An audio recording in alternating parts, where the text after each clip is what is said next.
Good morning, everyone, and welcome to this special lecture. We were dealing with kinetic theory of gases in the last class, and we have seen the different types of speeds: RMS speed, most probable speed, average speed. We had also seen the ideal gas equation and how do we use that ideal gas equation in different cases. Now, today we will start with lecture number 2, and in this lecture we would be primarily dealing with the internal energy of the gas, with the degrees of freedom, and we would most probably get into the thermodynamic processes as well. So in this class and the next one, we should be able to finish this part, hopefully. Chalo, let's start with the first concept. And the first concept is the concept of degrees of freedom. Anyone has any idea what is the degree of freedom?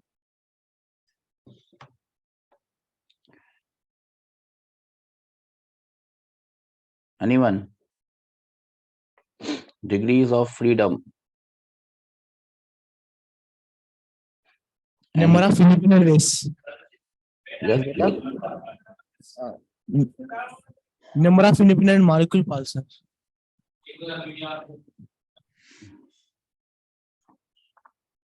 Number of independent ways in which. Molecules passes through energy. Right. So degrees of freedom basically means where all it can move. A number of independent ways in which the particle can move may be known as the degrees of freedom, or the number of ways in which the particle can have kinetic energy or energy. That is known as the degrees of freedom. I hope you have an idea about the degree of freedom. If you want, you can write it: the number of independent ways in which a molecule can exhibit its motion, molecule, atom, or for that matter, any particle. The number of ways or the number of dimensions in which it can move, the number of ways in which it can have energy, is known as the degrees of freedom. If a particle is moving in different dimensions, we can define the degrees of freedom in terms of the coordinates which are required to specify its motion. So basically, degrees of freedom can be defined or can be thought of in a number of ways. Number of coordinates that the particle needs to specify its motion. If it is moving along x-axis, it will have only 1 degree of freedom, translational. If it is moving along x and y, it is moving in a plane, it will have 2 coordinates or 2 degrees of freedom. If it is moving in space, it will have 3 degrees of freedom, and so on. Do we understand this? Yes, sir. So we can start with an example. A particle moving like this along x-axis will have only 1 degree of freedom. Yes or no? Yes, sir. Okay.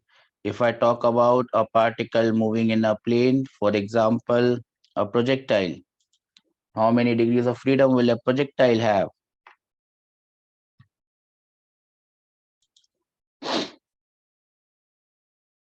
It will have 2 degrees of freedom because it can move in the x as well as the y axis. It moves in the xy plane, so it will have 2 degrees of freedom, and both are translational in nature because it is having a translational motion.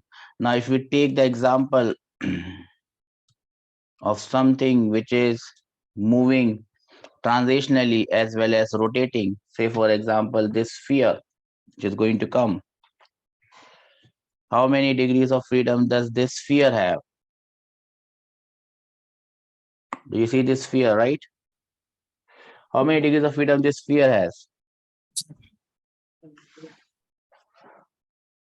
And what are these? One translation. It has 2 degrees of freedom. One is translational and the other one is rotational. Yes or no? Yes, sir. Okay, so these are the simple ways in which we can understand what do you mean by degrees of freedom in different cases.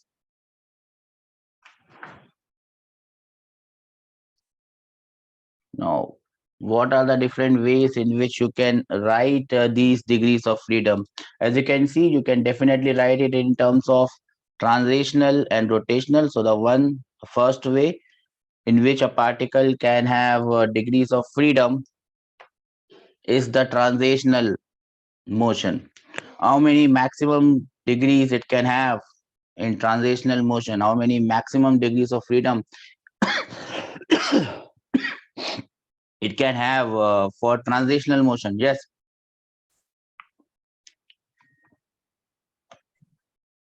it can have maximum 3 degrees of freedom for translational motion, one along x-axis, one along y-axis, and one along z-axis. Do we understand this?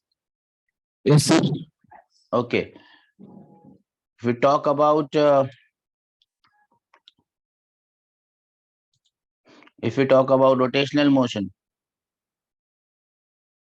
how many degrees of freedom it can have for rotational motion?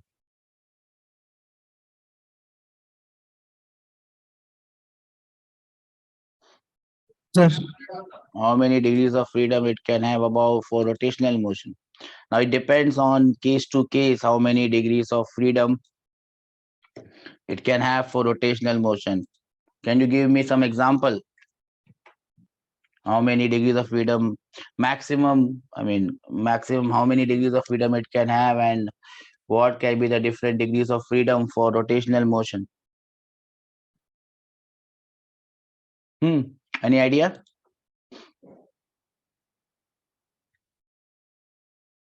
Any idea how many degrees of freedom it can have for rotational motion?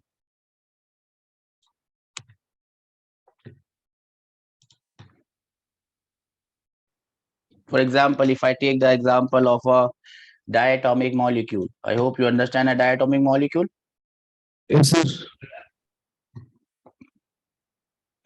This is a diatomic molecule.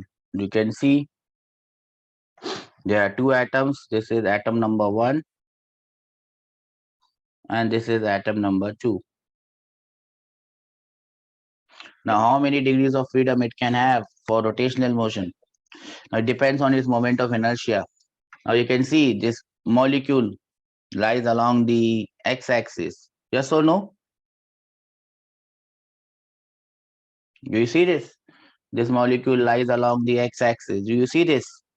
Everyone? Yes, Okay. sir. Since it lies along x-axis, both the atoms lie along x-axis.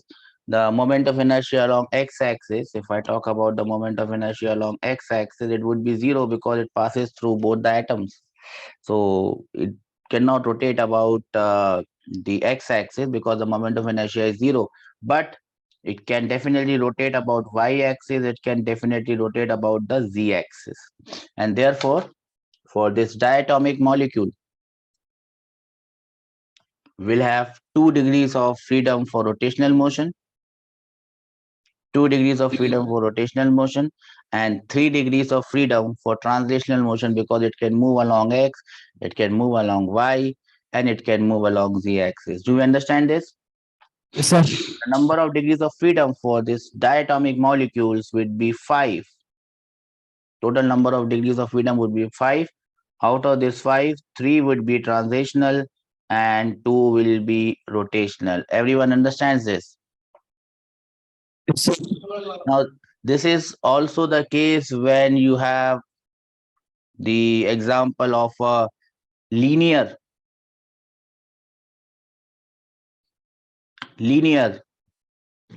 triatomic gases. So, like CO2 or any linear gas, which all the 3 atoms lie in the same line, they will also have Five. 5 degrees of freedom, sir. 5 degrees of freedom. Okay, do we understand this? 3 Yes. translational and 2 rotational. Now, if I take the example of this one, Now here, what do you see? It's a non-linear triatomic gas. So non-linear triatomic gas. So you can see there are three.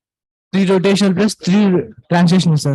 Yes, one, two, and three. So it can have moment of inertia along all the three axes. It can rotate along the three axes. Therefore, the number of degrees of freedom in this case becomes 6. 3 translational plus 3 rotational. I hope we are getting clear about this. Yes or no? Yes, sir.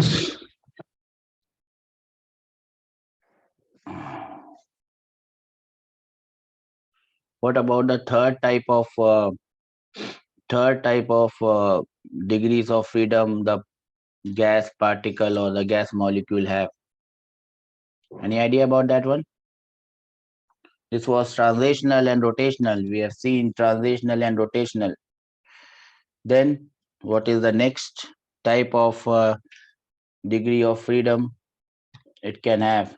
That is known as your vibrational degree of freedom. Heard about vibrational degree of freedom? Yes or no? This No idea, sir. this vibrational degree of freedom is exhibited only at high temperature. So when the temperature becomes high, then only you will have this type of degree of freedom, which is for vibrational. Because of vibration, you will have this type of degree of freedom, which is known as vibrational degree of freedom. Do we understand this? Yes, sir. Now, once we have this vibrational coming in,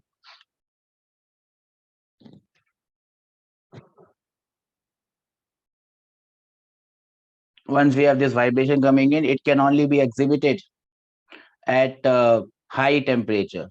We understand this? Yes, Now, sir. once we talk about this vibrational degrees of freedom, they are exhibited at high temperatures only. And again, depending on how many axes it is vibrating, we can have additional degrees of freedom added up. If it is vibrating along x-axis, say any one axis, if an object vibrates in one dimension, it vibrates along one axis. For vibration along one axis, remember that it will have 2 additional degrees of freedom. For one vibration along one axis, it will have 2 additional degrees of freedom. One would be for the potential energy, and the other one will be for the kinetic energy of vibration. So as soon as this vibration comes, the number of degrees of freedom depends on how many dimensions it is vibrating. Normally, the questions that I have seen, they are only vibrating in one dimension. So if they are vibrating only in one dimension, for one dimension vibration, 2 additional terms will come and 2 additional degrees of freedom it will have. Do we understand this? Yes, sir. Okay. Remember this. Remember this. These are the things that you must remember. So as soon as high temperature comes, as soon as vibration comes, you have to think about how many dimensions it is vibrating. Okay, so that dimension should be given to you. If it is not given to you, we will take it as one axis of vibration, and then we will add 2 terms for this. Now remember, if it is a monatomic gas, monatomic gas cannot rotate because it has got a single atom. So it cannot have rotational degrees of freedom. It can also not have vibrational degrees of freedom. We understand this? Yes, sir. Only diatomic and polyatomic gas can have rotational and vibrational degrees of freedom. Vibrational degrees of freedom will only come because of high temperature and depending on the axis. Now sometimes I have seen This question comes: what is the degrees of freedom of an atom in a solid state? If you have not gas, they just ask you how many degrees of freedom an atom in a solid crystal has. Solid has. So remember, it has 6 degrees of freedom. And remember this: an atom in solid, here we are talking about probably gases. In solid state, it has 6 degrees of freedom. Now, how are these 6 degrees of freedom coming? They are not coming because of rotation or because of translational. It is coming because of vibration. It vibrates along 3 axes. For one axis, the number of degrees of freedom is 2, and therefore solid will have 6 degrees of freedom, all of which are vibrational in nature. Everyone understands this? Please note this down. I'll give you 2 minutes to note it.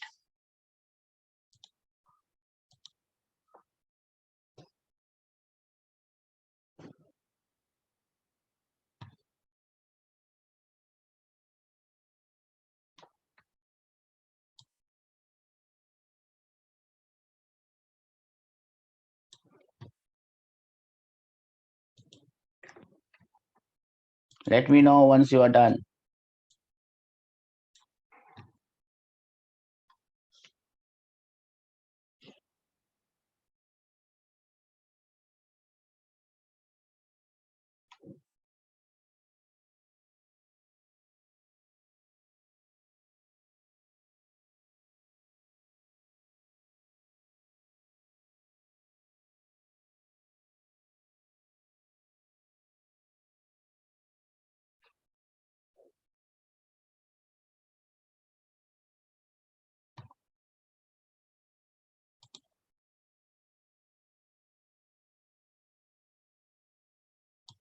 Done, sir. Everyone done, sir? Yes, sir. Okay. Now remember, when we talk about these degrees of freedom, we normally write or we normally represent the degrees of freedom by the letter F, small f, not capital F. Small f or capital F, small f, not capital F, represents the degrees of freedom of a gas molecules, and this is the table in which all the degrees of freedom. If I talk about degrees of freedom, we will call it as F. Oops, wrong color. Degrees of freedom F. So it has translational degrees of freedom 3, rotational degrees of freedom 0. You can write it Ft or Fr, and the total degrees of freedom as 3. When we talk about monatomic gas, it cannot have rotational degrees of freedom because a single atom cannot rotate. This is a table that gives you monatomic gas, transitional, rotational. If you add the two, you get the total, and this is the diagram. For diatomic gas, O2, N2, Cl2, transitional is 3, rotational is 2, total becomes 5. This is the diagram. For triatomic linear, CO2, H2O2, triatomic or more than triatomic, 3 transitional, 2 rotational, total 5. This is the diagram. For triatomic or polyatomic non-linear, 3, 3, total is 6. Now remember, these are only at low temperatures. At high temperatures, we will have additional degrees of freedom, which is coming because of vibration. So this is one table in which you can write everything together. Give you 1 minute. If you want to note it down, you can note it down.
Done, sir.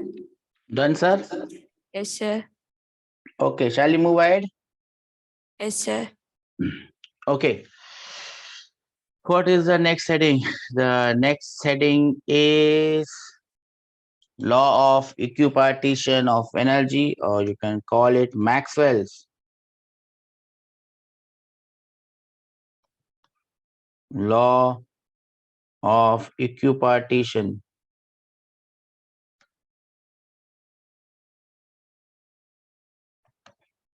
of energy. Any idea what is this, bacha? What is Maxwell's law of equipartition of energy, or simply law of equipartition of energy? Hmm. Anyone? Any idea?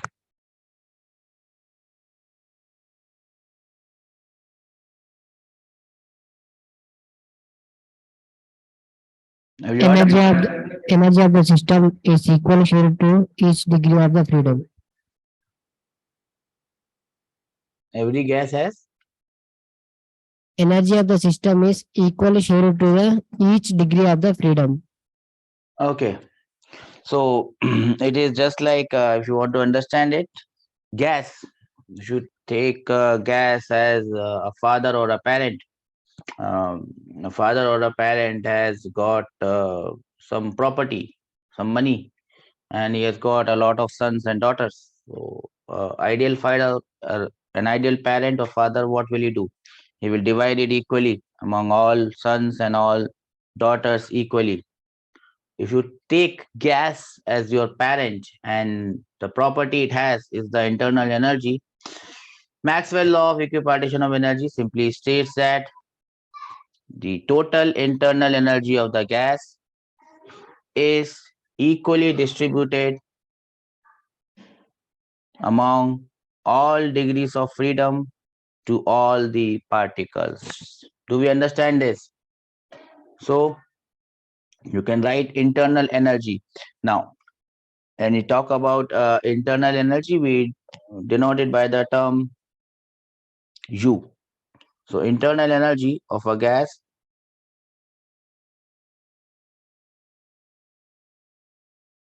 and we will write internal energy as U.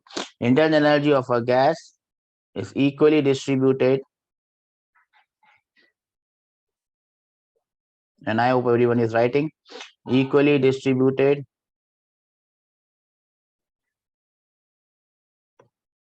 among all degrees of freedom. So the gas energy will be equally distributed among all degrees of freedom. Now the question is, how much energy comes to each degree of freedom for one molecule? Yes. How much energy comes? How much energy comes per degree, per molecule? Anyone knows this?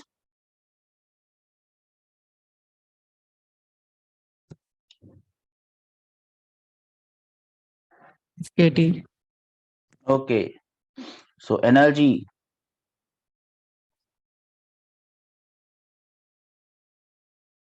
per degree,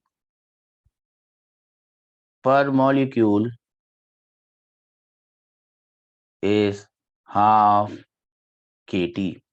So basically, if I write it in terms of symbols, energy per degree per n, small n is the number of molecules. So energy per degree per n per molecule is half kT. So from here I can write energy per degree would be equal to half n kT, or I can write total internal energy as F by 2 n kT. That is the formula that comes, and that is the most important formula from here on. F by 2 n kT is the total internal energy of the gas, where F stands for the degrees of freedom, n stands for the total number of molecules, K is your Boltzmann constant, and T is your absolute temperature. Anyone knows this? Yes or no? This Yes, sir. T is your absolute temperature. This K is your Boltzmann constant. This N is your number of molecules, and this F is your degrees of freedom. Now the same thing I can write not in terms of per molecule, but I can write it in terms of per mole. So energy per degree, let me use a different color. Energy per degree per N, where N is the number of moles, is how much?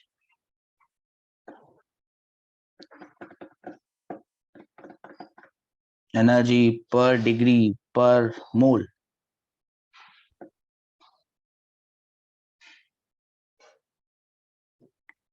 Yes?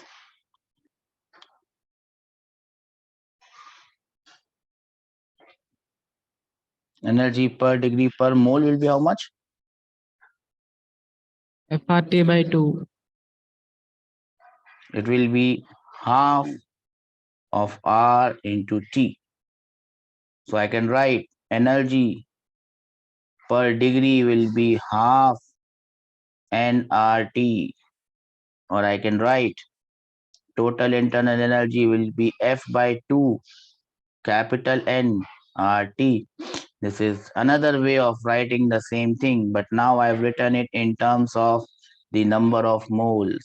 And as I told you before, whenever I write something in terms of N, capital N, the number of moles, this capital R or universal gas constant will come. Whenever I write anything per molecule, N by 2, small n will come. Do we understand this, what I'm saying? Yes or Yes, no? sir. Yes, sir. Okay. I'll give you 1 minute to note this down. Note it down. And then I can give you some questions. Done, sir. Done, sir.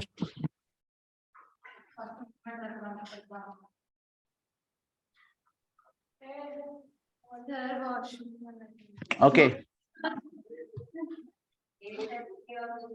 Now, from here, I can also derive the formula or write the formula for average energy. Call it average energy. Or I can call it energy per number of molecules, or we call this term as average energy per molecule. You may see it as average energy per molecule, or you can see it as average kinetic energy per molecule. Average kinetic energy per molecule. What will be the average kinetic energy per molecule?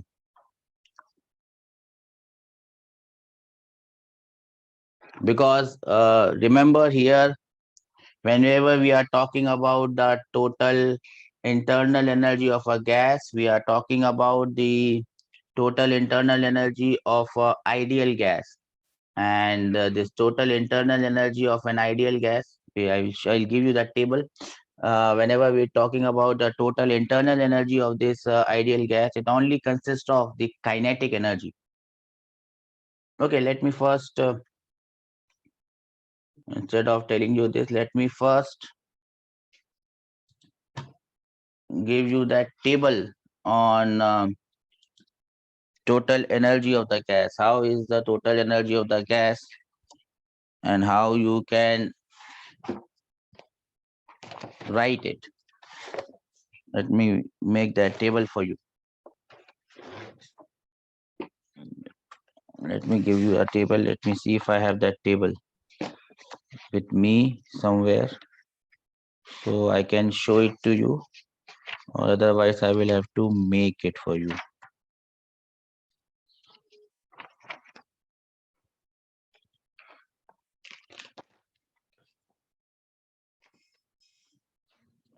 not able to get it.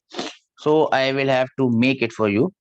So I will make it and draw this table, because you won't find this table anywhere else.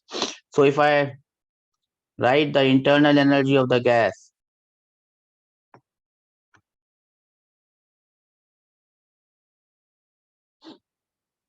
and I write it as U. Now, what type of internal energy a gas can have? Normally, it is classified into two categories, but I am going to classify it under three categories.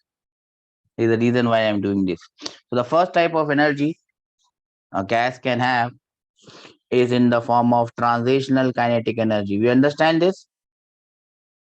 Sir. It's in the form of transitional kinetic energy. The other type of energy it can have, it will be in the form of rotational kinetic energy. And the third type will be, it is not the third type, it actually comes under one of these, but oh sorry, what I have done, I've given you the sub classification.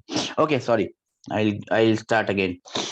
The first type of energy it will have will be potential energy.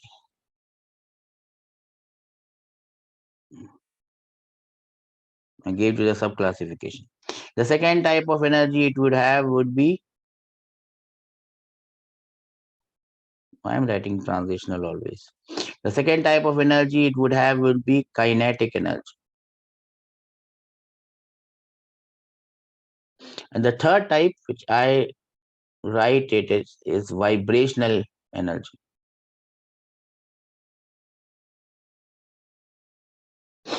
Okay, so this is a better way to understand it. No one is going to ask you this. This is just for your understanding, that you understand what we are talking about. Now, this potential energy, why does it come? This potential energy comes because of intermolecular attraction.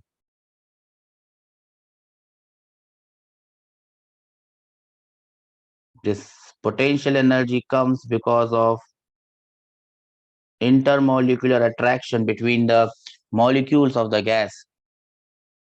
Do we understand this? Sir. It comes because of the intermolecular attraction. Now, when we are talking about an ideal gas, for an ideal gas,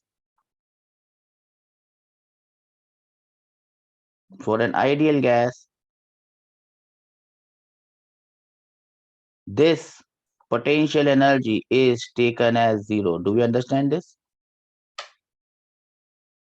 Sir. Ideal gas, this potential energy is zero. So basically, an ideal gas can have what? It can either have kinetic energy or it can only have vibrational energy. Do we understand this? Yes, sir. Now, this kinetic energy can be of two types. What are the two types of kinetic energy?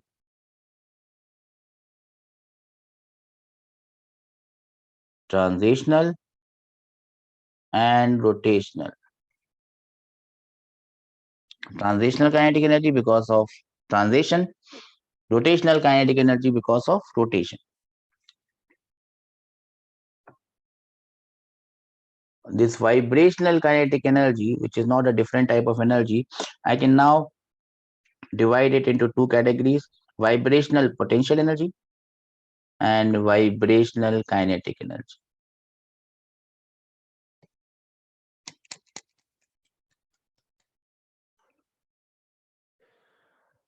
Okay.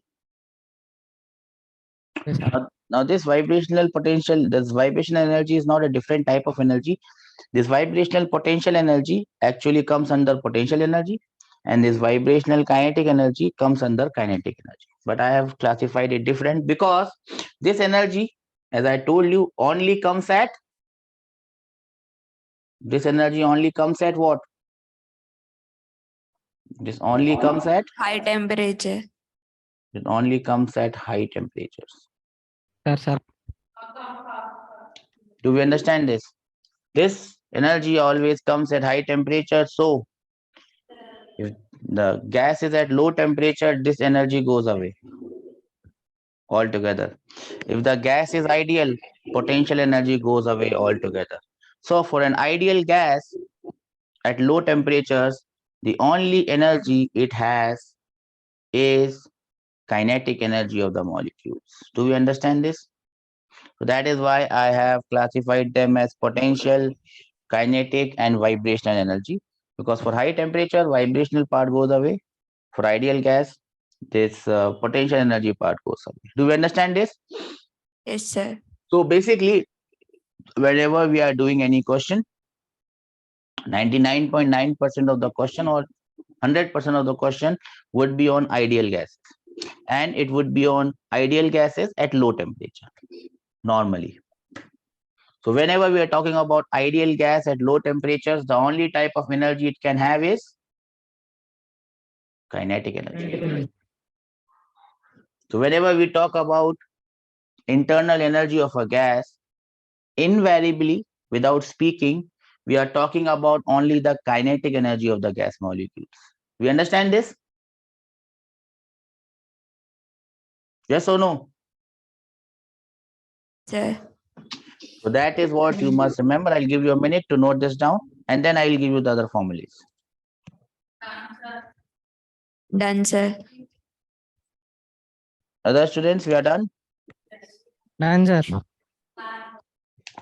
I hope you are noting it down. Yes or no? Sir.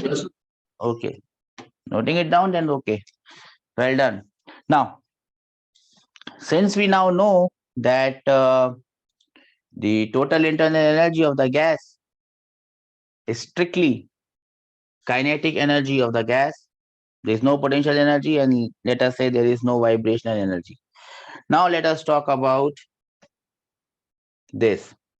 Now, many a times you will come across this term average transitional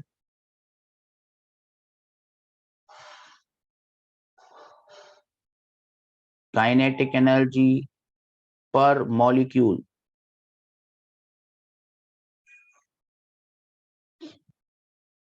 What is the average transitional kinetic energy per molecule of any gas? What would be your answer?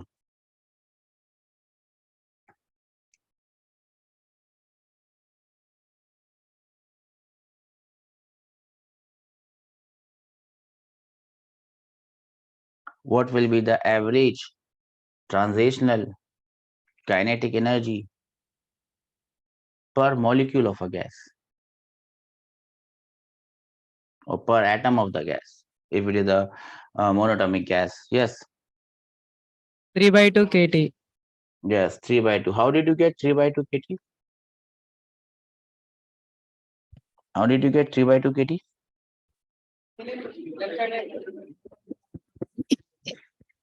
Hmm? 3/2 RT/NA. How did you get 3 in this equation? How did you get 3 here? That is my question. This 3 comes because of the 3 degrees of freedom of transition. Do we understand this? Yes, sir. This 3 comes because of the 3 degrees of freedom because of transition. Okay. Similarly, if they ask you average, let me not get into rotation, average transitional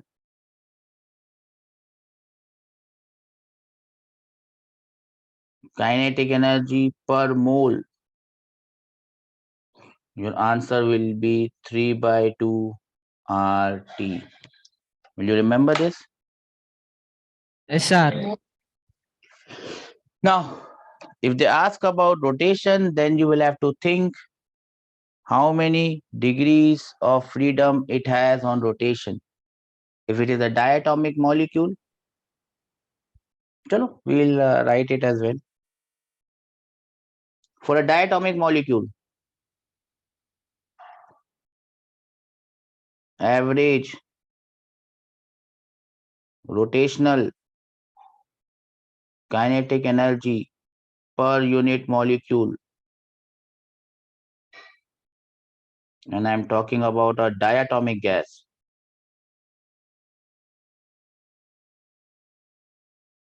What is your answer then? KT. KT. Good. Average rotational kinetic energy per molecule for a linear triatomic gas. KT, sir. Good. Average rotational kinetic energy per molecule of a non-linear. 3/2 KT, sir. It will be equal to 3/2 kT. If they ask you the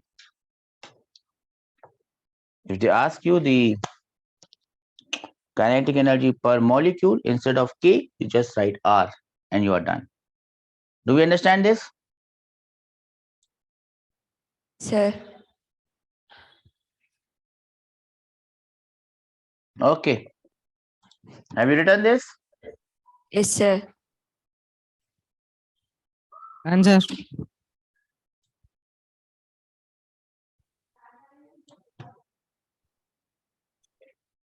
Then this is your first question. Energy of all the molecules of a monatomic gas having a volume V and pressure P is 3/2 PV. The total translational kinetic energy of all molecules of the gas is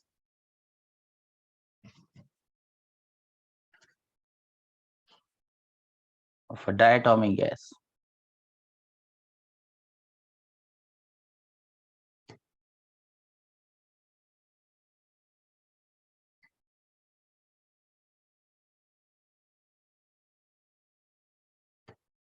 Sir, option B. Yes, anyone? What is the answer? B, sir. B, sir. Why, sir?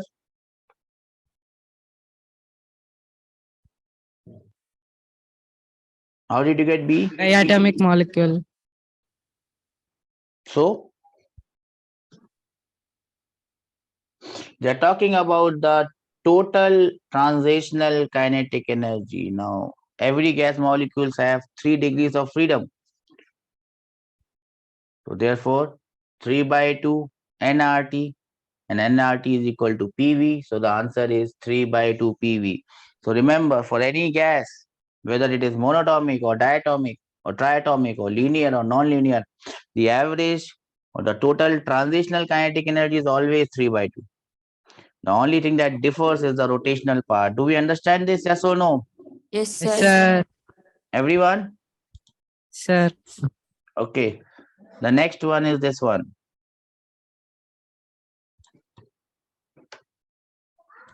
Remember, this total internal energy of the gas is directly proportional to temperature.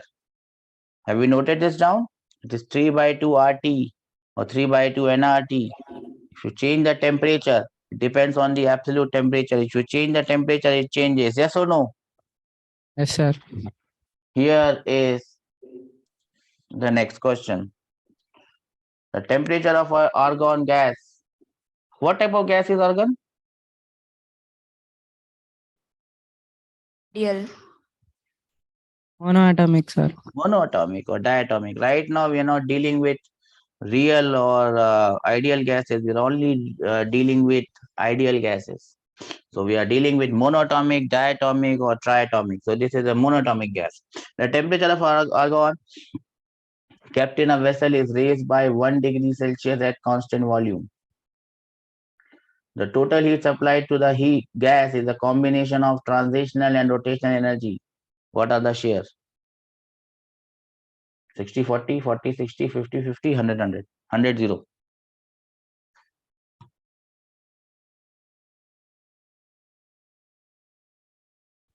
Option D, sir. Which one? D, sir. B. 40 and 60. How B? D, sir. It's not B, sir. It's D, sir. 100 and 0, sir. 100 and 0. Remember that argon is a monoatomic gas. For a monoatomic gas, whatever happens, No rotation for monatomic, sir. yes, the energy is always in the form of translational kinetic energy. Do we understand this? Yes, sir. Okay. Shall I move on to the next question? Yes or no? Yes, sir. Sir. Yes, beta. Done, sir. Okay. This is the next one. CO2, the triatomic gas. Mean kinetic energy of 1 gram of gas will be how much?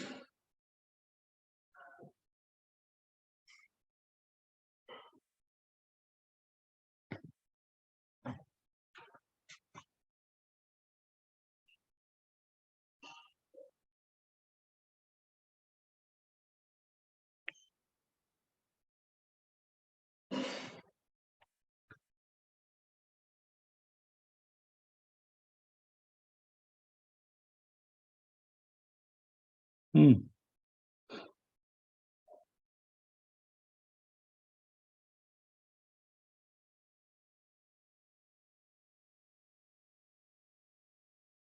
Sir, B. 5 by 88.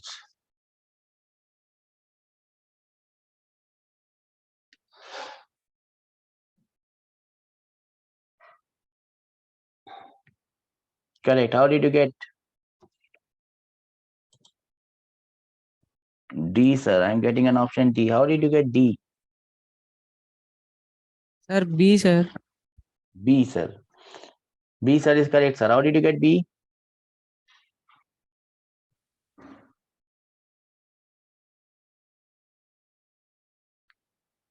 For linear triatomic. It is 5 by 2 NRT. 5 by 2 nRT. Okay, that is correct.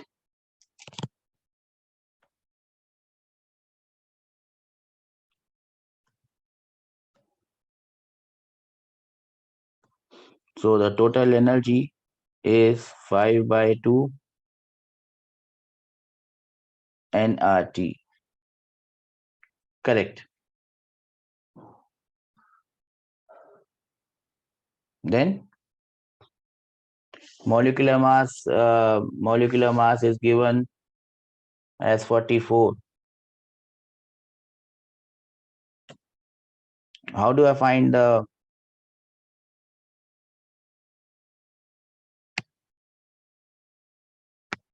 number of molecules?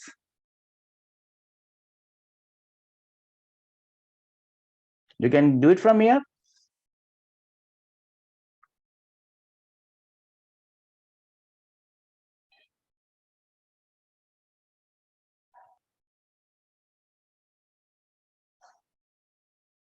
Hmm? 1 by molar mass, sir.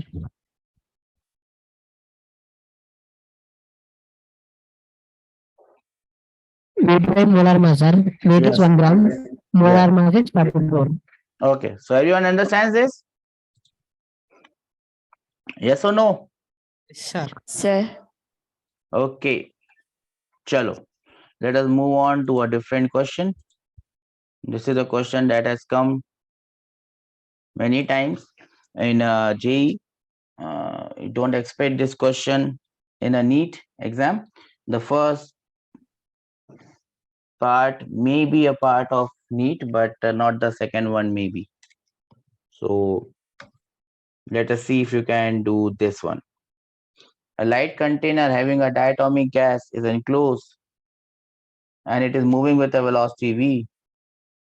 The mass of the gas is m and the number of moles is small n. The total mass of the gas is m. What is the kinetic energy of the gas with respect to the center of mass of the system? What is the kinetic energy of the gas with respect to ground? I'll give you 2 minutes to think about this.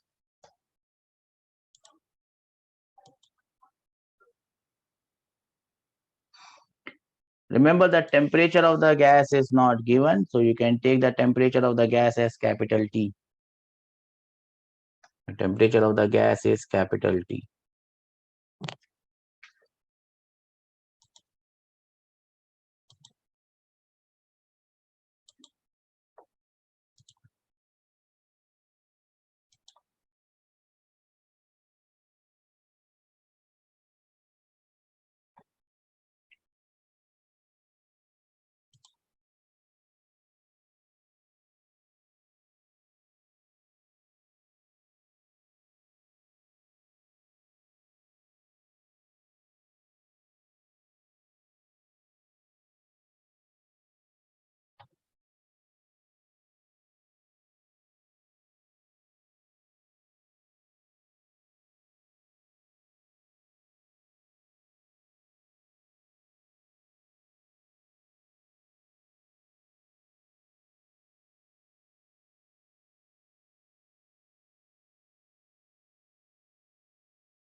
Just wait, anyone, any answer? Trying.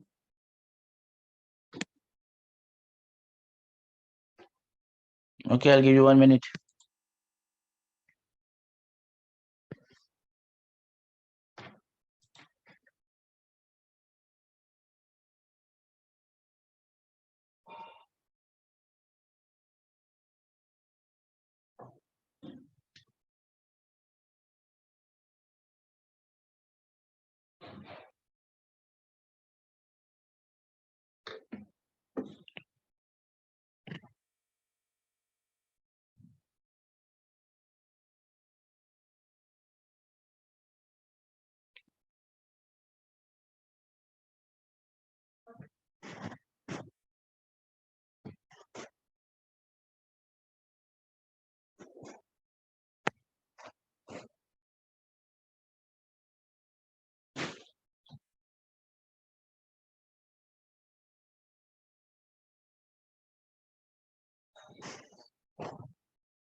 Are we there, beta? Everyone?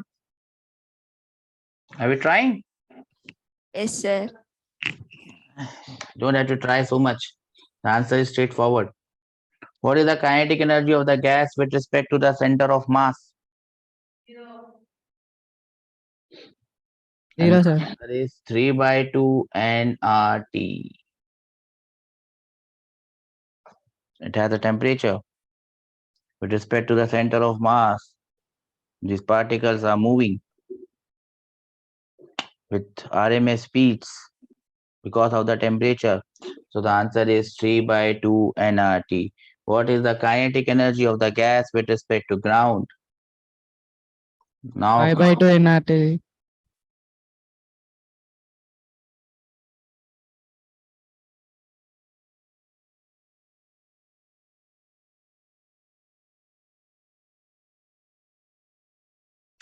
half mv square plus 3 by 2 nRT.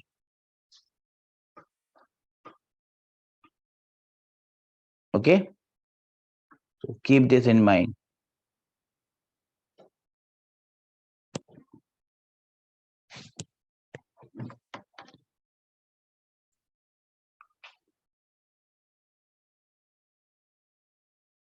Okay, Okay, sir. okay, keep this in mind. Now, since we have moved here, we have seen the internal energy of a gas. Now, the next thing that we get to see, what should I take to? Okay, that would be better. This would be better. Okay.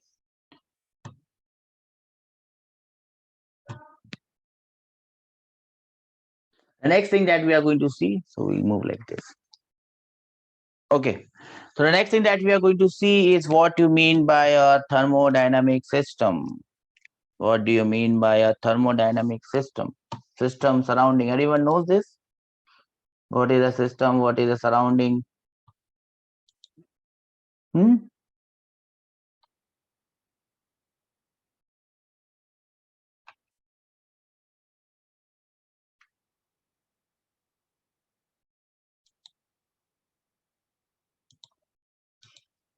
Anyone knows this?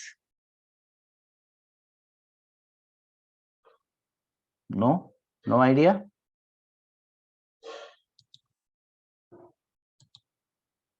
Thermodynamic system.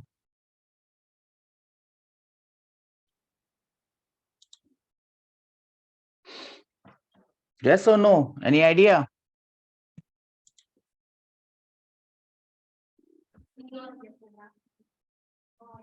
No Sir. idea. No idea. Okay, so let me then do it in a different way. Okay, now we have seen that the total internal energy of the gas can be written as F by 2 nRT. Okay, now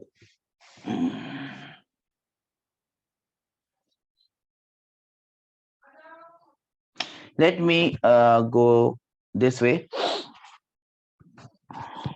Now we have, whenever we are going to move forward, we have seen a term which is known as specific heat capacity.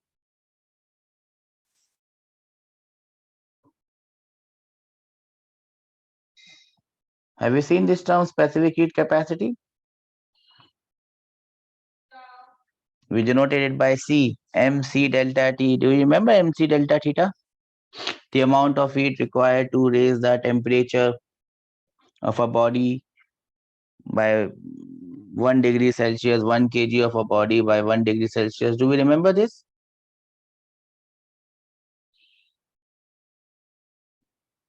In the chapter on calorimetry, do you remember this? Yes, sir. Now, when we come on to gases, we can have different process of a gas. Now, out of those infinite number of processes that are possible, two processes, and we will come to those processes. But since we have done so much, so I think we can do that first. Two of those processes are very common. The first process is process at constant volume.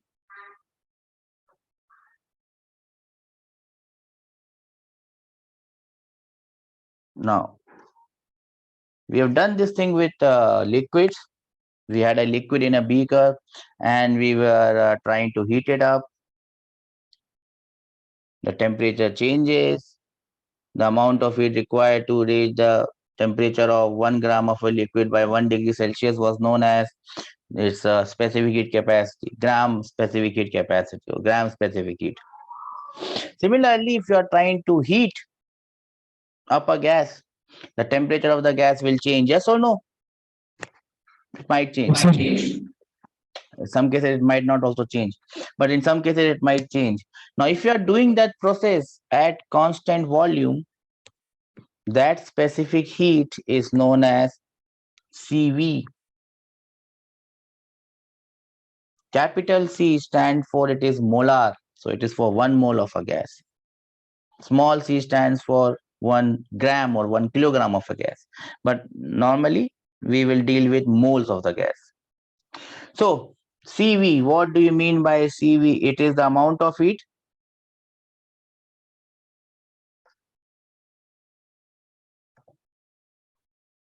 required to raise the temperature of 1 mole of gas by 1 Kelvin at constant volume. Now, once we have seen the process at constant volume, the second very famous process is Constant pressure. constant pressure process. And in that, CP, sir. CP. so now you can, once you have understood what is CV, you can understand what is CP. Amount of heat required to raise the temperature of 1 mole of a gas by 1 Kelvin, but at constant pressure. Do you understand this, yes or no? Yes, sir. Okay. Now, there are certain relations that we must remember. What are those certain relations that we must remember? Now,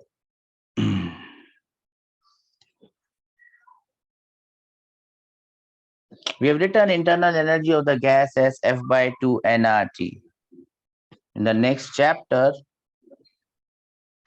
we will also see that this internal energy of the gas can be written as CV into nRT. We'll see that. Right now, it's not important for us to understand how this has come, because there will be a time when you will understand this. Maybe in this class only, if we can get to that stage. So, from here, if I compare, by comparison, I can find out, or even if you don't compare, you can remember this as a thumb rule, that CV of a gas, of an ideal gas, is always equal to F by 2. CV of an ideal gas is equal to F by 2. There is a relation between CP and CV, and we will also try to find out this CP relation. minus CV is equal to R. CP minus CV is equal to R. Yes. There is also a relation that we will come across. CP by CV is equal to, this gamma is known as this adiabatic constant of the gas. Gamma is something, we'll come to know about this gamma very soon. Now, if CV is F by 2 and CP by CV is gamma, we can write CP and CV in terms of F. We can also write CP and CV in terms of gamma. So how you can write it? So remember these different ways, because there could be a question directly based on this, whether it is your NEET exam or your JEE Main or even your JEE Advanced. So I can write it in different ways like this. CV is definitely equal to F by 2. You can also write it as, R minus gamma 1. oh, sorry, R by gamma minus 1. I've written CP as F by 2. It should be F into R by 2. Sorry, I missed R. F into R by 2, yeah, F by 2R, or you can also write it as R upon gamma minus 1. Do we understand this?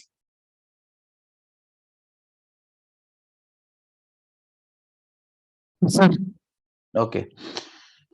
Cp minus Cv is equal to R. So you can write Cp as F by 2 plus 1 into R. You can also write it as gamma gamma R by R gamma minus 1. gamma minus 1. From these two relations, we can also understand the relation between gamma and F. Gamma is equal to 1 by 2F. Do we understand this? Yes, sir. Okay. Note this down because these relations are important and you should not forget it.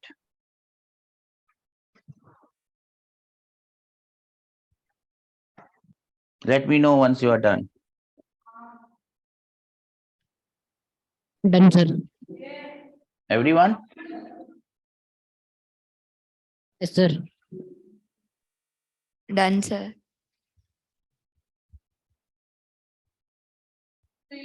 Then you can make this table where everything is written in terms of different gases, and this is a continuation of the table that we had made. So you can only make one table where you have monatomic gas, you have the degrees of freedom of that monatomic gas, you have the transitional degree of freedom, you can have rotational degrees of freedom, you can have total internal energy of gas, you can have transitional kinetic energy of gas, you can have rotational kinetic energy of gas, you can have Cp, you can have Cv, and you can have the value of gamma minus 1. Do you understand what I'm saying? Yes, sir.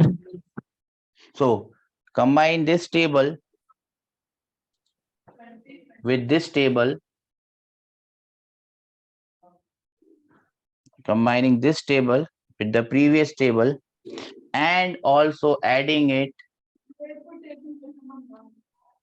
the values of energy, you can have a table which has everything in it,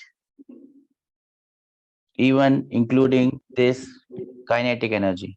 How can you make that table? Have you made this table which I had shown? CP, CV wala table?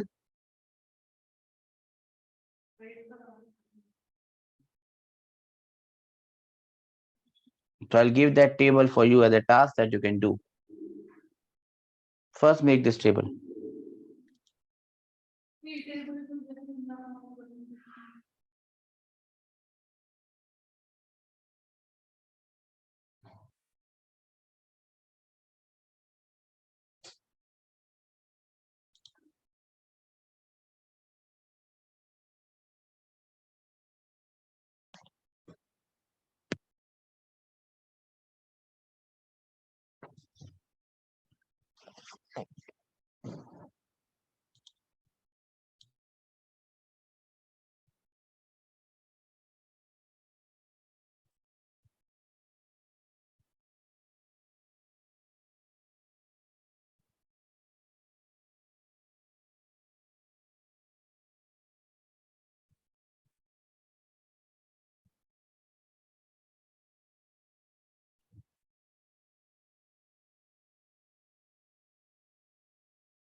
Have you noted it down?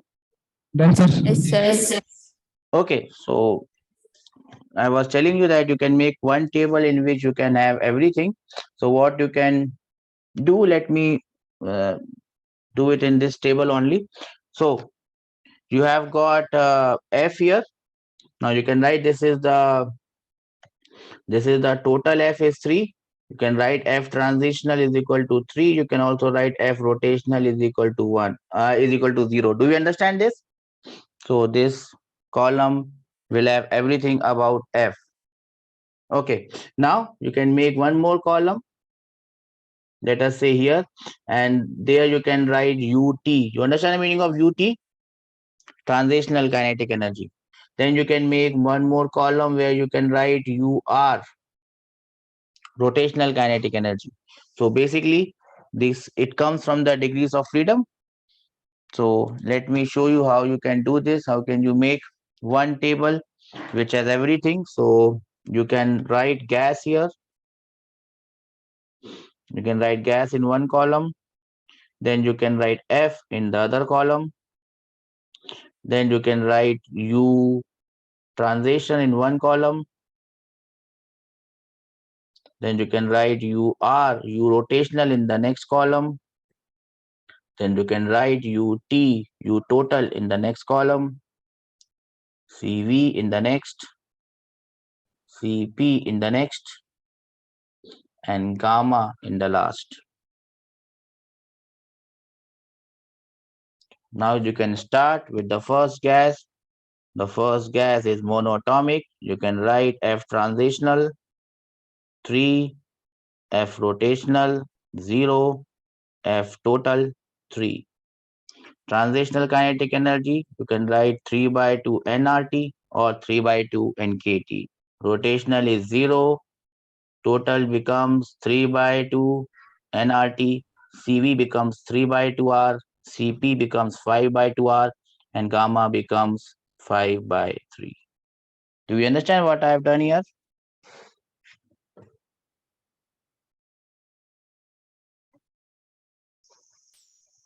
That is your monoatomic gas. Then you can write it for diatomic gas. F transitional is 3, F rotational is 2, F total is 5. Transitional becomes 3 by 2 nRT. This becomes nRT. Total becomes 5 by 2 nRT. And this becomes 5 by 2R. This becomes 7 by 2R. Gamma becomes 7 by 5. Do you understand this? In this diatomic, you can also add linear triatomic because the formula remains same.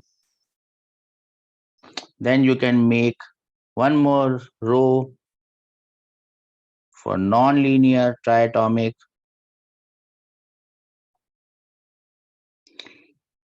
F transitional 3, F rotational 3, F total 6, 3 by 2 nRT, 3 by 2 nRT. This is 3 nRT. CP is 3R, 4R, gamma is 4 by 3. Do you understand what I'm saying here? Everything put together at one place. You don't have to go anywhere. You just come to this page. You can see everything and you are done. I'll give you 2 minutes to note it down.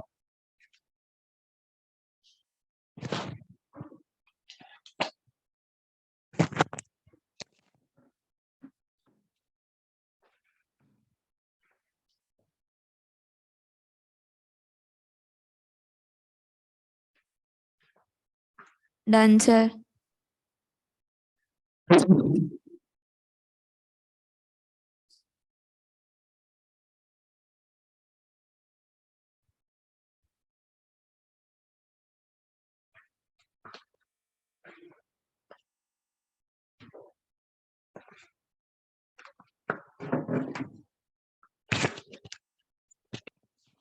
Everyone has done this?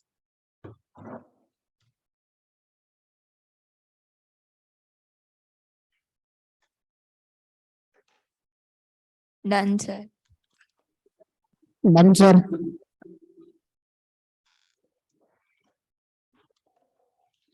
Okay then. We move on to the next heading, and the next heading is a thermodynamic system. What do you mean by a thermodynamic system? Any idea, anyone? What do you mean by a thermodynamic system? Yes. Let me come there and then we can move ahead. What do you mean by a thermodynamic system? Tell me.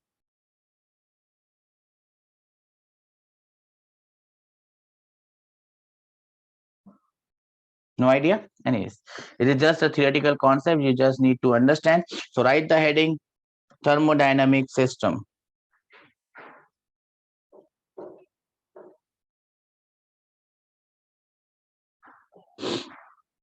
The next heading is thermodynamic system. The next heading is thermodynamic system. Now, what is a thermodynamic system? In any thermodynamic system, we will have, we are talking about thermodynamic system, so it is related to thermodynamics. So we'll be talking about gases. Now, when you talk about a thermodynamic system, it will consist of a large number of atoms and molecules of the gas, and it will have its own pressure, volume, and temperature. Do we understand this? That system of a large number of gas, large number of atoms or molecules of a gas, which has its own pressure, volume, and temperature, is known as a thermodynamic system. Do we understand this?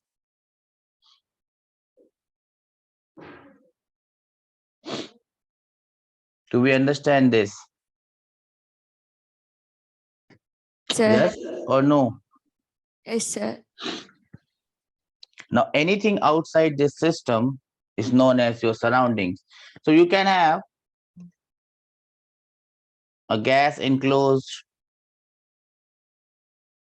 in a chamber like this, and you are studying.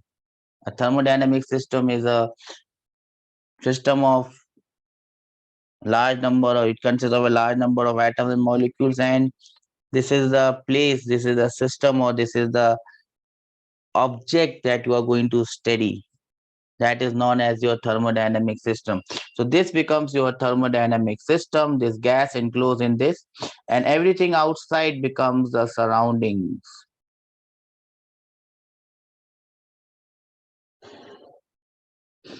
So whatever you are studying, inside that, it becomes your system, and outside everything becomes your surrounding. Do we understand this? Yes, sir. Yes or no? No, yes. Now, depending on its interaction with the surrounding, you may not have to write everything, you just have to understand it. No one is going to ask you what is a thermodynamic system. Now, depending on how it is interacting with the surroundings, there could be three types of system. The first type of system is known as an open system. Open system. Example of open system: you are boiling water in an open tumbler. It's an open system.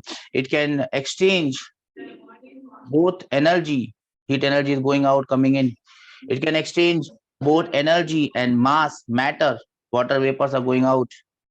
It can exchange both mass, matter, and energy with the surroundings. That type of system is known as an open system. In gas, in the chapter on thermodynamics, we will not be dealing with open system, because then gas will be moving out and nothing much would happen. Do we understand this? Yes or no?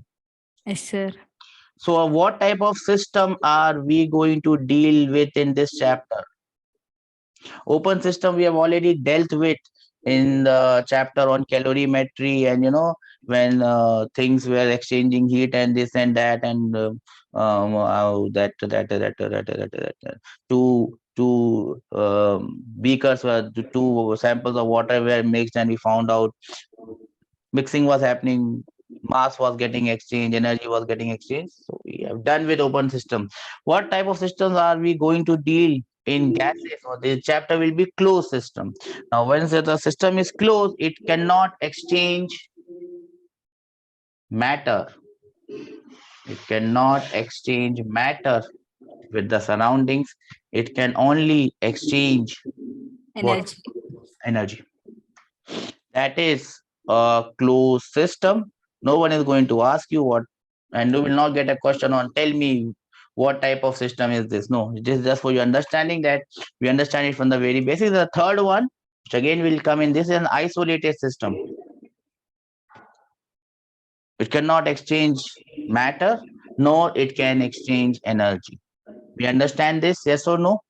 Yes, sir. As soon as we understand this, now we are picking a thing up. Then the next thing that comes to our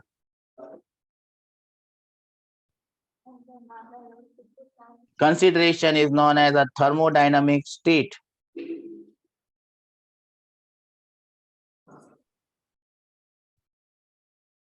Thermodynamic state. What do you mean by a thermodynamic state? Huh?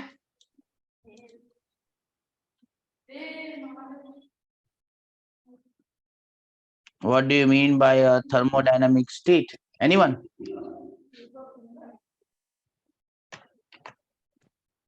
A thermodynamic state of any system, we have seen that we have a system of gas particles. The system of gas particles, this system has a temperature, it has a volume, it has pressure.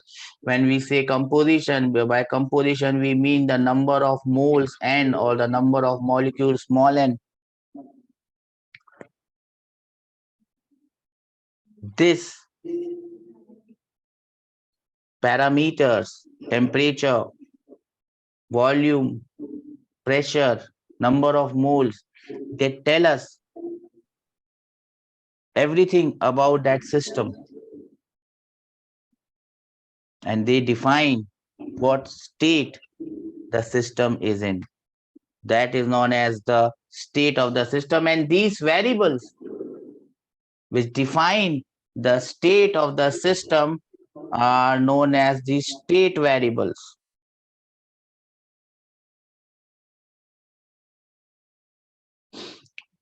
These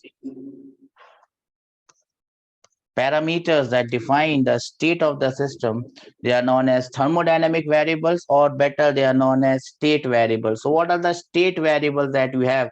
You change any of these and the state of the gas changes. It is just like if you take this analogy back to your motion in 1D or motion in 2D, if you had to describe where the particle is, let us talk about the x and y coordinate. If you have to tell me where the particle is, you will have to tell me is x, y, and z coordinate. Yes or no? Yes, Yes sir. or no? Similarly, if you have to tell me, the state of the gas, you have to tell me these state variables. So they are like the coordinates of the gas taken from 1D to the motion. So you have to tell me its pressure, its volume, its temperature, and its number of moles. Do we understand this? These are known as the state variables. What are the four state variables? Pressure, volume, temperature, and the number of moles. These are known as your state variables, and they define the state of the system. Do we understand this? Yes, sir. Now, they are also known as state variables because they don't depend on path. Now, if a gas has a particular pressure, it is going to behave in a particular way. It's a very high pressure gas, and you sometimes open the wall, whoosh, gas will just come out. Now, if the gas has a certain pressure, if the gas has certain volume, if the gas has certain temperature, it will behave in a particular way. It does not depend on how you have achieved that state. So these state variables, they do not depend on path. They do not depend on path. Do we understand this? Therefore, they are known as state variables. If a particle is placed here like this, I should not throw this. What can I throw? I can throw this. A particle is here. I'm talking about x, y, and z coordinates. A particle is here. Now, if it is here, if I leave it, it will just go like this. It will behave in a particular fashion. The particle is here. If I leave it, it will behave in a particular fashion. It does not depend on how this particle got here. This particle could have been here, and I moved it like this. Now, once it is here, it is going to behave in a particular way. And that does not depend on how it comes here. It could have come here from here, we like this, or it could have come here from here, we like this. But once it is here, it is going to behave in a particular way. It does not depend on how that state is achieved. Those variables are known as what? State variables. Those variables are known as state variables. They define the state of the system. They tell us how the system is going to behave. P, V, T, and N, they are state variables. So what important thing you must understand, state variables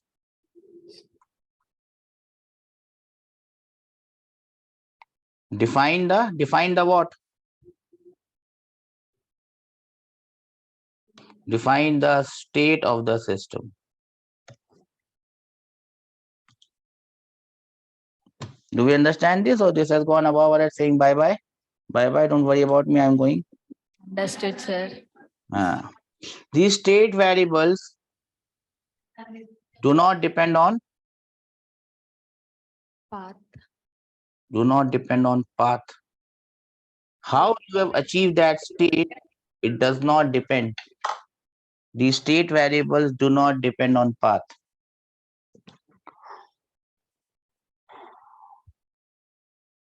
We can include one more thing in this state variable. It's not a separate thing. It comes from one of these things. We can include one more thing in the state variables, though it comes from all these things.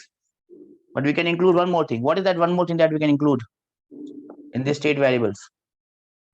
P, V, T, and N. These are the 4 state variables, but there are other terms that can be included here. One of the most important terms that can be included here is U. U, the internal energy of the gas, is F by 2 nRT. Yes or no, beta? Yes, sir. Now, number of degrees of freedom don't change unless and until you get it to a high temperature and you start, this molecule start to vibrate. So F is a constant. R is the universal constant, so it is also a constant. N and T are already state variables. So it is basically a multiplication of 2 state variables. And therefore U also becomes a what? State variable. U also becomes a state variable. That is the most important thing that you have to understand here. U, the internal energy of the gas, is also a state variable. That will tell us that it will not depend on Path. does not depend on path.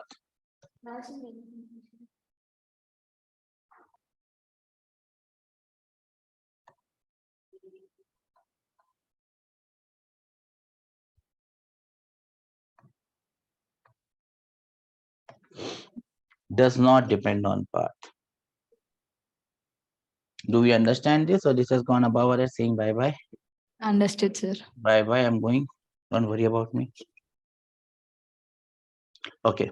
Now, the next thing is how you can change these state variables. You put in more gas, you will be putting number of moles more, you will be changing the state variable. But I told you that putting more gas or gas leaking, the type of question that you will get on this is very limited. And I think we have done some questions where gas was mixing from one here to here. Yes or no? You've seen those. We have seen those questions. Yes or no? The gas was mixing. So those questions are already done. Where the gas was leaking. We have done some. We have done questions now. The gas was leaking and this. Yes or no? Yes, sir. So that is not going to happen. So number of moles is going to remain constant. Remember, from now onwards, unless and until I make a question like this, and there are very few questions like this, the number of moles of the gas are going to remain constant, because the process will happen either in a closed system or it will happen in an isolated system. The number of moles is not going to change. Let us go back. So we are talking about state variables. How can I change the state variable? I cannot change the number of moles because gas is isolated or closed. I can change any one of these, P, V, or T, but I cannot change any one of these without changing the other. So either I change any two of these or I change any three of these, all three of these. Yes or no? I cannot only change pressure and volume and temperature remaining constant. It cannot happen because number of moles is already constant. Do we understand this? Yes, sir. So either I can change any two, keep the third constant, or I can change all three. Yes or no? Yes, sir. Ah, that process is known as a thermodynamic process. A thermodynamic process is a process where you change these state variables, and you must understand that you cannot change any one of the state variables because n is already constant. You have to change at least two, and you can keep the third constant if you want to. So you can keep pressure constant and change volume and temperature.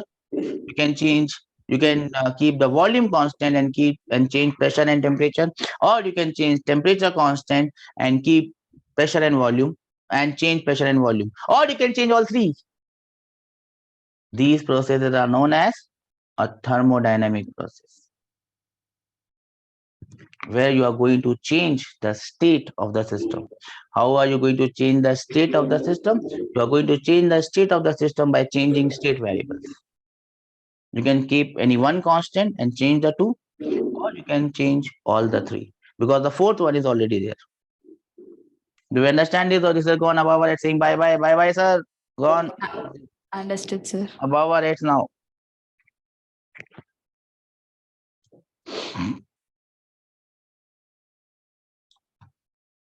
Have you noted it down? No, Or, sir. or we are just listening to the pravachan and then we will chill out. Okay, pravachan is gone. Let's chill. This is no pravachan. I might look like a Baba, but I'm not.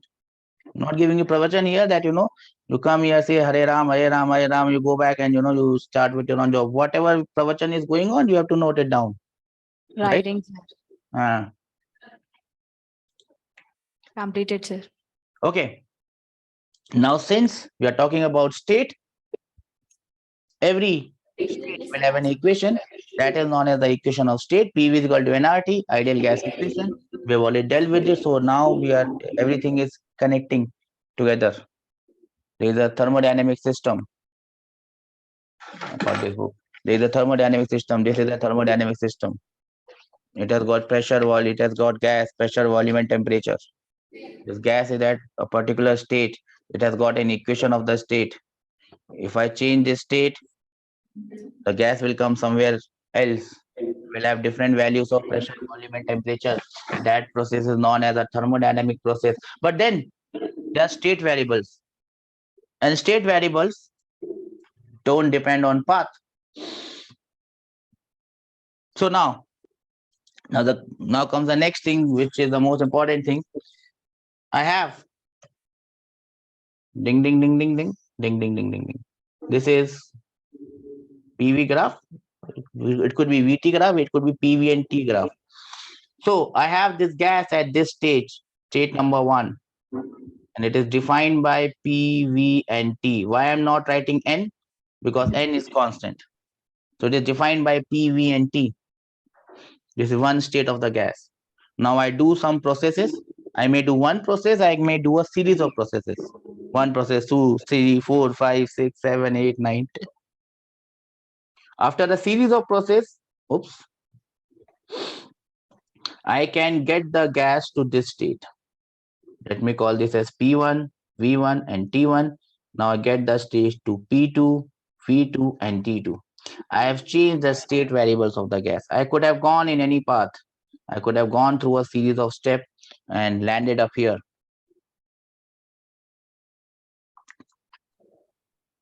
The state of the gas has changed. Here, let me add one more. So let me just write one more. So P1, V1, T1, and U1. You understand U1? Yes, sir. What? Internal energy. Internal energy at point 1. It is also a state variable.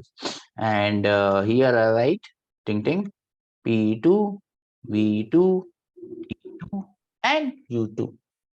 I get to this stage U2.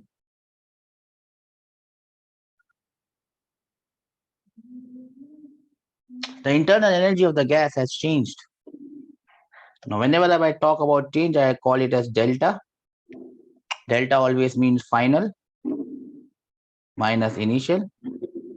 So the state we have changed like this: ding ding ding ding ding ding ding ding ding ding ding ding ding ding ding. I may have done a series of processes. What is the change in internal energy of the gas? Remember, change in the internal energy of the gas is a state function. We have changed the state function. It does not depend on path. So it will be always equal to what? F by 2 NRT.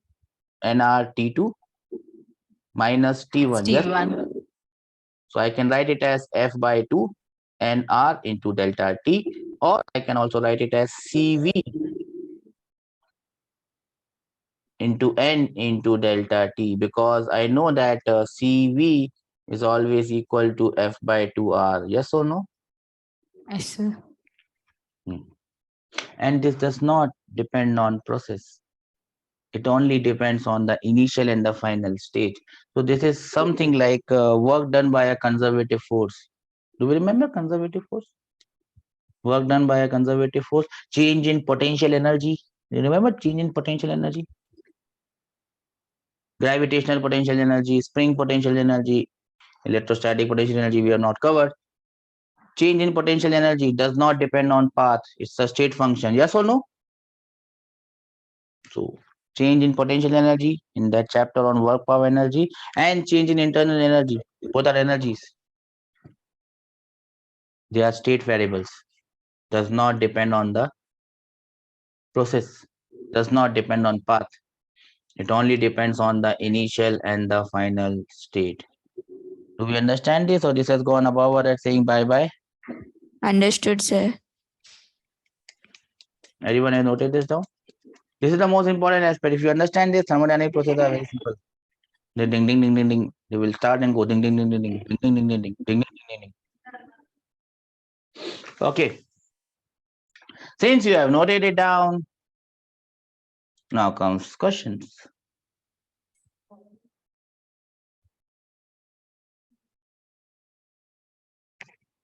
Everyone has noted this down? Yes, Yes, sir. sir. Comes the question.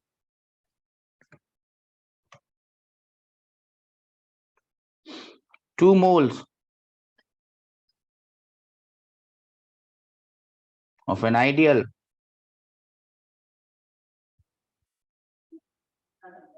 diatomic gas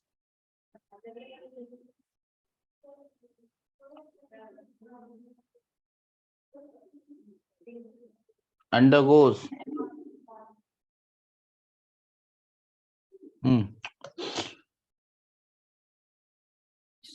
2 moles of an ideal diatomic gas. ठीक है, undergoes ही लिखना पड़ेगा. Undergoes the following processes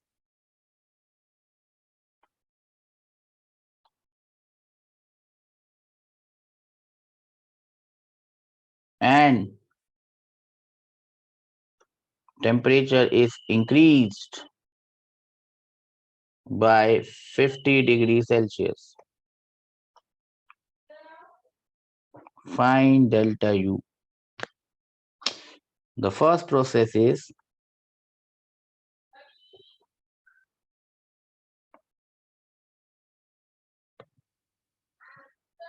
at constant volume.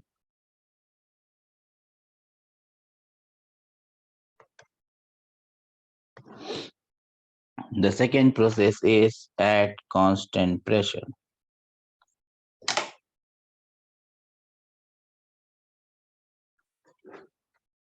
You have 2 minutes to do it. More than enough time.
One 1615 hours, sir. Yes, beta? 1615 hours. You can say the answer in terms of R, whatever the value of R is, 8.314, it doesn't matter. You can give the answer in terms of R. It's very difficult for me to calculate. 1615 hours, sir. 6, 1615 hour. 1615 R, Yes, sir. 1615 R. Sir, No. How did you get 1615? Oh.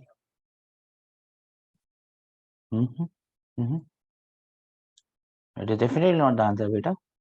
I don't know how you have got this answer.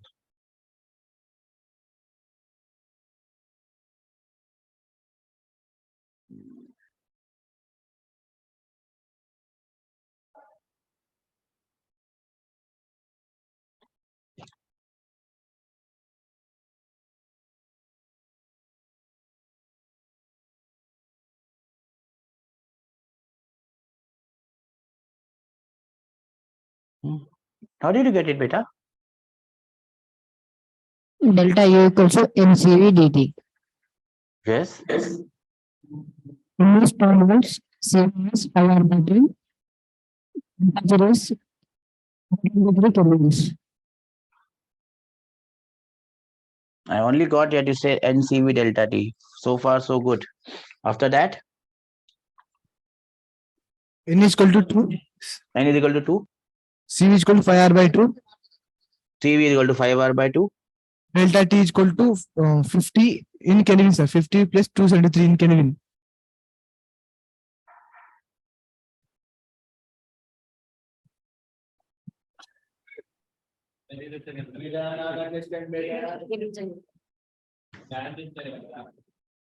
That is wrong.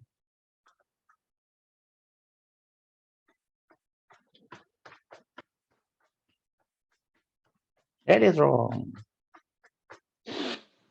That is wrong. That is wrong. Yeah. That is wrong. That is wrong. 50 hours, sir. Wrong. That is wrong. Yes. Huh? I can't hear you. 250 R. Now you are correct. What was wrong there? Temperature I converted into Kelvin, sir. Why you convert into Kelvin? Change in temperature is given. Change in temperature is same. Yes or no? Don't convert it into Kelvin. It is change in temperature. It is same. Do we understand this? So let us calculate it for the first process. For the first process at constant volume, the change in internal energy is N CV delta T. N is 2, very rightly said. CV is 5 by 2R, very rightly said. Change in temperature, whether it is in degree Celsius or it's in degree Kelvin, it is same. Do we remember this? So the answer is simply 250 R. Do we understand this? Second one 350 R. Very good. So second one, delta U. Everyone got the same answer? Yes or no, bacha? Yes, sir. You're understanding the things, na? Yes, sir. Well done. See, good. So in second case, delta U becomes NCP delta T. Yes or no? Yes, sir. 2 into 7 by 2R into 50. So in the second case, it becomes 350R. Everyone understand this? Yes or no? Yes, sir. Everyone got the same answer? Yes or no? I can't see you, so you need to say yes or no. Everyone got this? Yes, sir. Yes, sir. Well done, sir. Congratulations. The second answer is absolutely wrong. Because I never said that delta U is NCP delta T. Did I ever say that?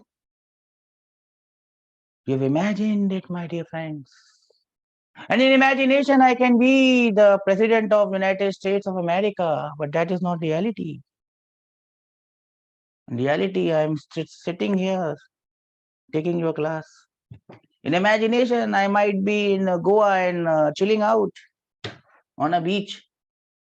That's imagination.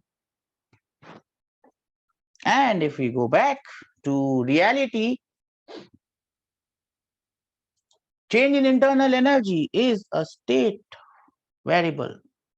State variable does not depend on path. It is always equal to F by 2 nr delta T. It is always equal to NCV delta T, whether it's a constant volume process, whether it's a constant pressure process, whether it's any process in the entire universe, it is always equal to NCV delta T. Do we understand this? No, it has gone above or that's saying bye-bye. Gone. Sir, this is gone. Boom.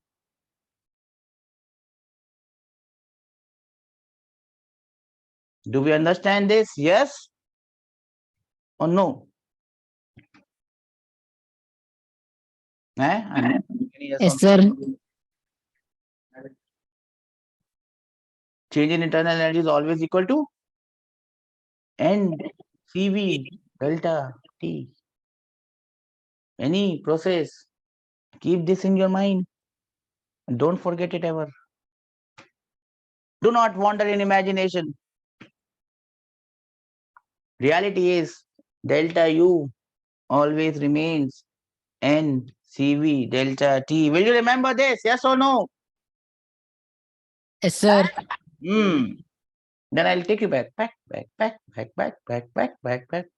got a time machine, and it's good that I have this time machine. So that I can take you back. And now I will give you the formula here.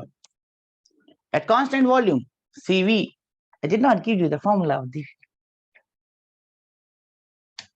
There was a reason behind it, so that I can give you now and you will not remember and you will not forget it. The amount of heat required to raise the temperature of a 1 mole of gas by 1 Kelvin at constant volume. So I can write delta QV. What do you mean by delta QV? Amount of heat required to raise the temperature of 1 mole of a gas by 1 degree Kelvin by 1 Kelvin at constant volume will be equal to NCV delta T. Do we understand this?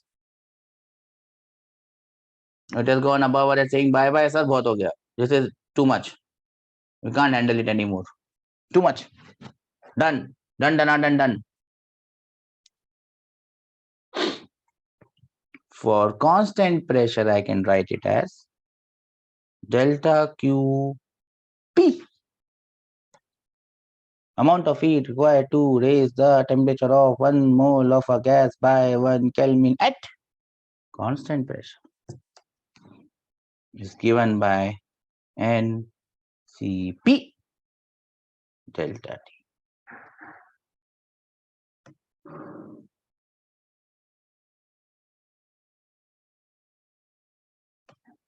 Do we understand these two equations, or they are gone above our head saying bye bye? Sorry, enough now. Gone. Bye bye. Do we understand this? Yes, sir. Let us come back, sir. Let us come back to reality in the present. Dung dung dung dung dung dung dung dung dung dung dung dung dung dung dung dung. Let's come back to this question. There's one more part of this question. 2 moles of an ideal gas. The atomic gas undergoes the following process and temperature is increased by 50 degrees Celsius. Find delta U and delta Q.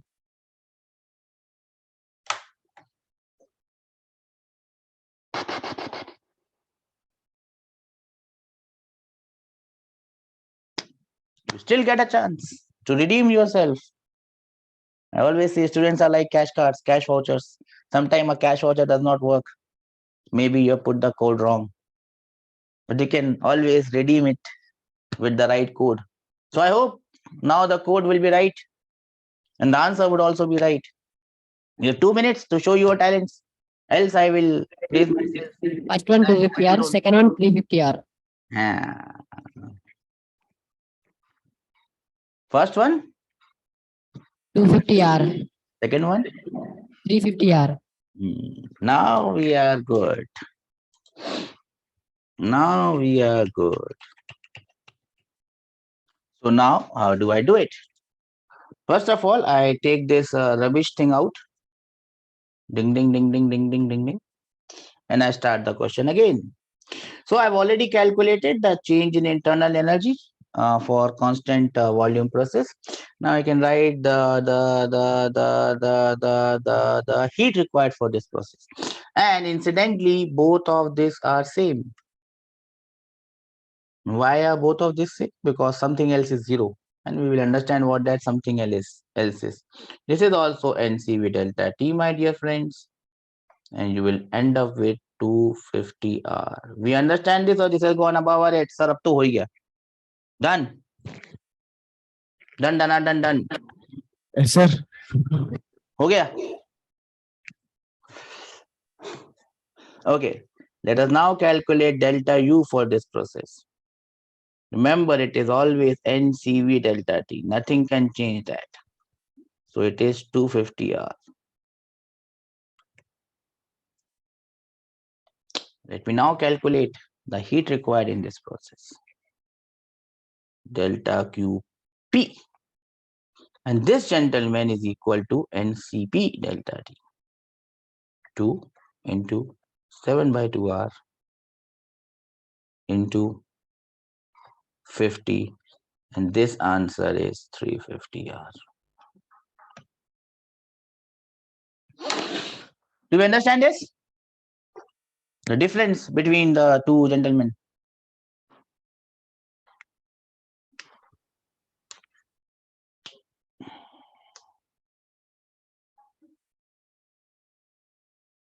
Yes, sir.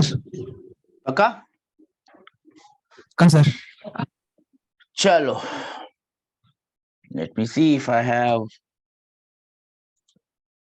questions on this. Probably not here. I will get questions there. Okay, this question here. Okay. Then we come to this, and let us complete this. Since we are dealing with CP and CB, let me give you one more question so that I can be sure that you have understood this concept and you will not forget it. One more. Question number 2. 3 moles of a monatomic gas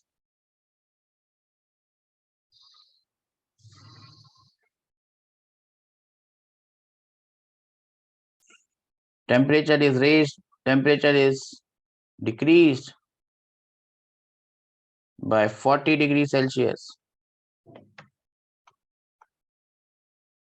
Find delta U and delta Q.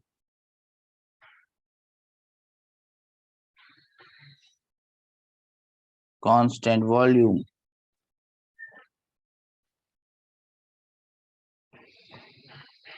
Constant pressure. And your time starts now. Let's see who gets me the answer first. Fastest finger first.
Yes. Anyone has any answers?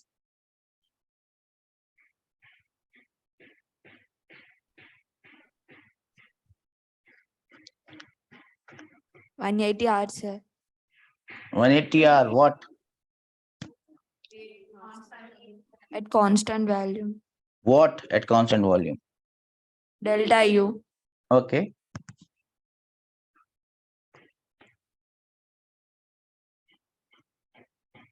Now we have got 4 questions in that sense.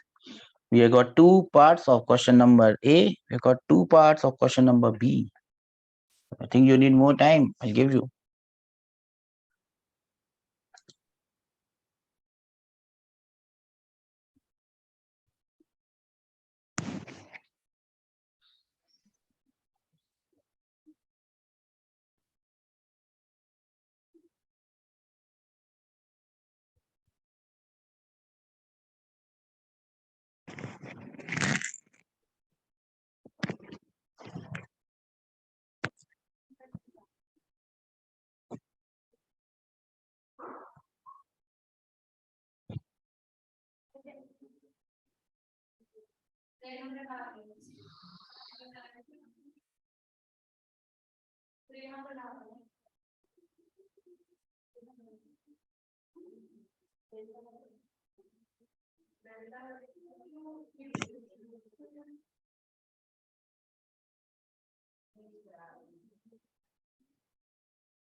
Sir, Yes. We ready with the answers? at constant value, delta U equals to delta Q equals to 180 R. Okay. At constant pressure, delta U equals to 180 R. Delta Q equals to 300 R. Okay. I think that looks good. So let me solve it. For section A, at constant volume,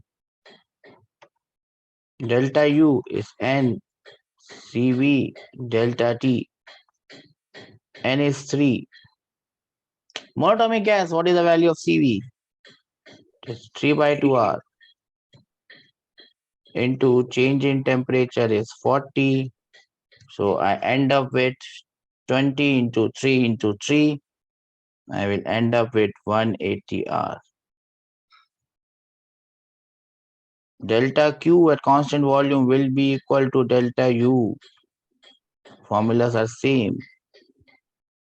So I will end up with 180 R in both the cases.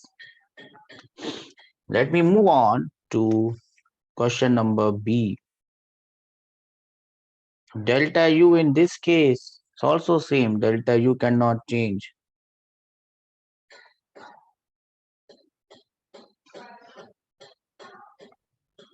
And Cp delta T now.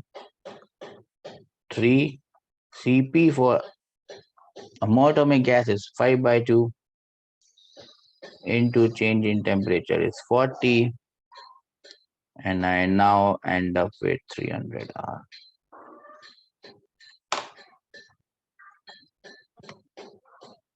So we see that this heat given depends on the path, and therefore it is not a state variable. Whereas your change in internal energy does not depend on path, it is a state variable. So we can take this heat as work done by friction. It depends on path. But your internal energy ka change is change in potential energy, does not depend on path. Do we understand this? Yes or no? Yes, sir. Okay.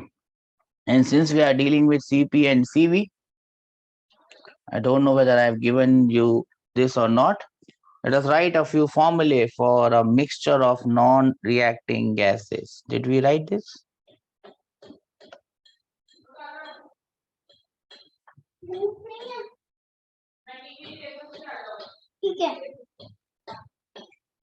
PV equals to NC1 plus N2 CV2 so on by N1 plus N2.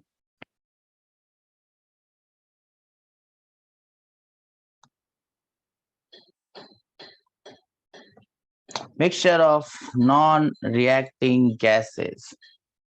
What are the three things that you must remember about this mixture of non-reacting gases? And many a times I've seen question on this, whether it is JEE or NEET. So all of you must note this very, very carefully. The first formula is the molecular weight or molecular mass of the mixture. Everyone knows the formula for this, yes or no? Yes, sir. Note it down. If you noted that down somewhere, you can keep them everything together here. Okay, so it's better to have all the formulas at one place rather than having them at different places. If you know it, well done. You don't have to do anything then. Then comes the next one. What will be the next one?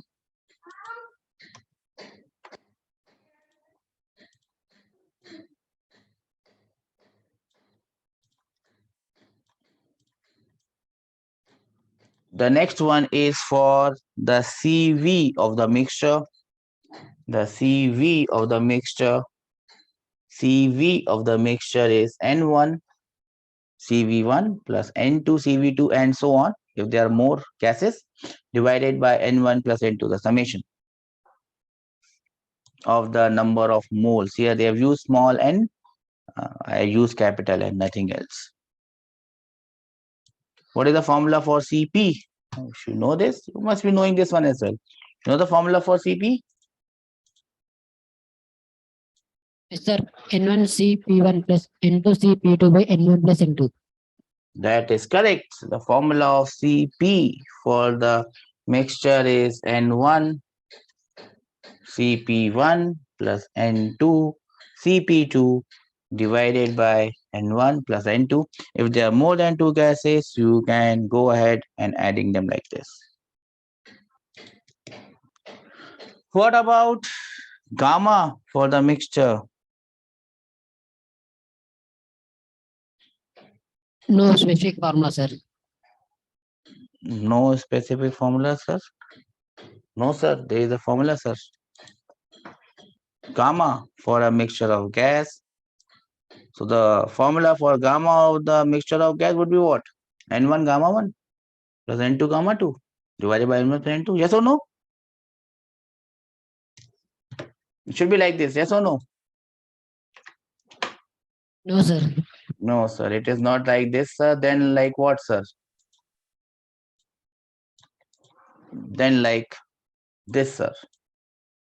You first have to calculate the Cp of the mixture. Then you need to calculate the Cv of the mixture. And then you just divide Cp of the mixture by the Cv of the mixture. That means N1 Cp1 plus N2 Cp2. You divide equation number, I call this as equation number 2. You divide equation number 2 by equation number 1, and voila, you end up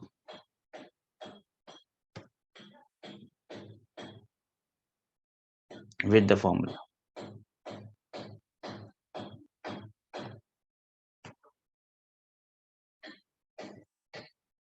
Do we understand this, or this is gone about it saying bye bye, bye bye, bye bye? I'm going.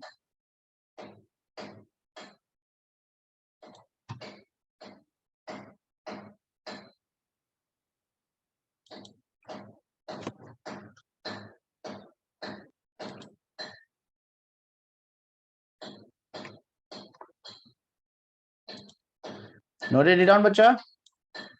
Yes, sir.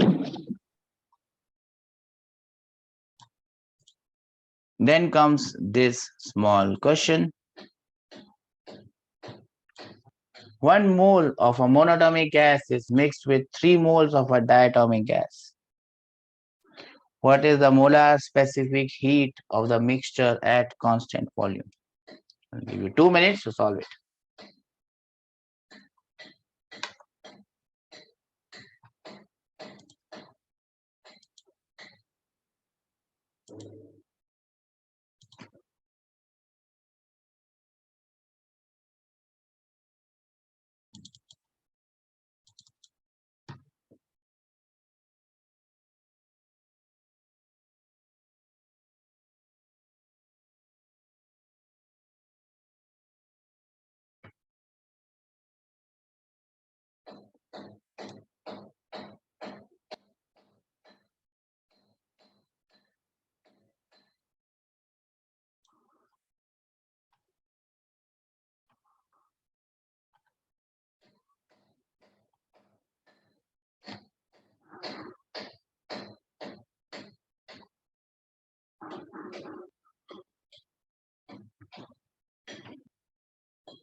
Nine R by 4. 9R by 4. Well done. That must be correct. Everyone got it? Yes or no? No or yes? Huh?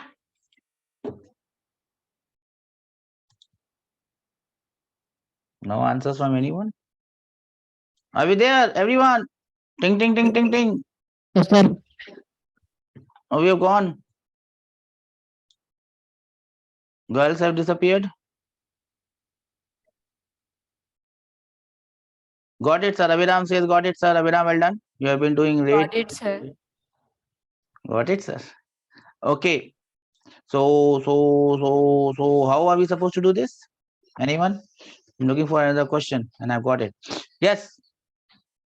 Cv equals to N1 C1 plus N2 Cv2 by N1 plus N2. Yes. You just put the formula, get the answer, and stay happy. I always want you to be happy, not chilling out, but happy. So 1 mole of a monatomic gas है, CV निकालना है. So CV is equal to N1 is 1 into 3 by 2R plus N2 is 3. 3 into this gentleman is 5 by 2R divided by 1 plus 3. You put the values, you get the answer, and you stay happy. Everyone got this? Yes, sir. Yes, sir. Then comes the question, sir.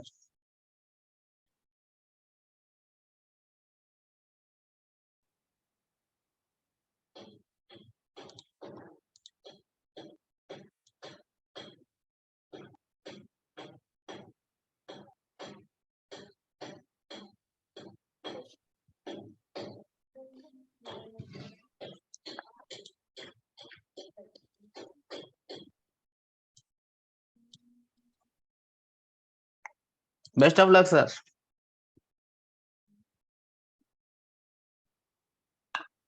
This is from your previous year papers.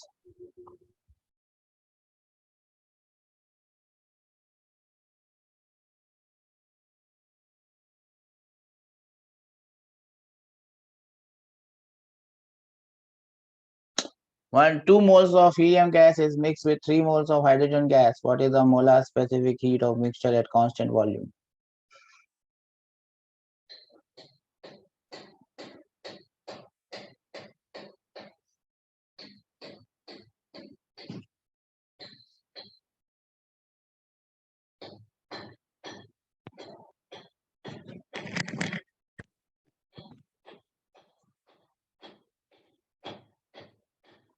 Any chance of getting this one, bacha?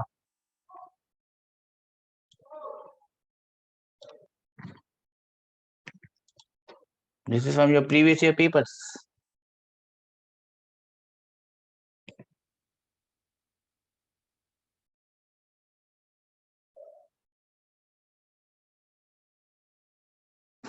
Huh?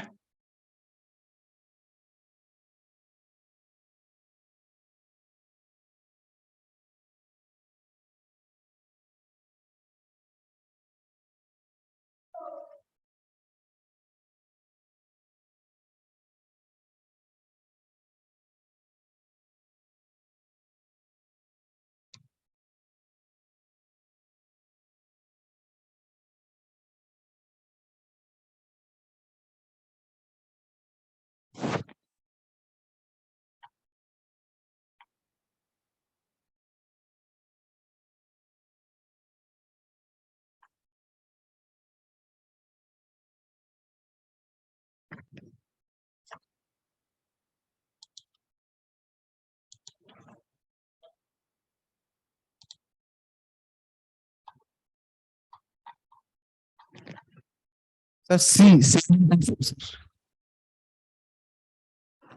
C. Yes, sir.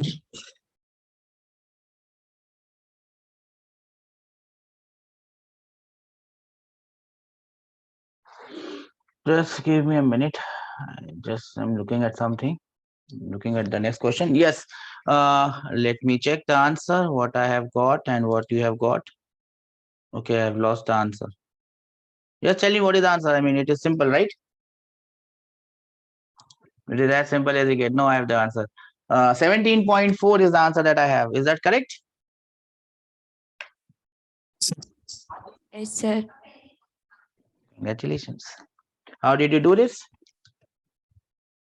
Yes, sir. What, sir?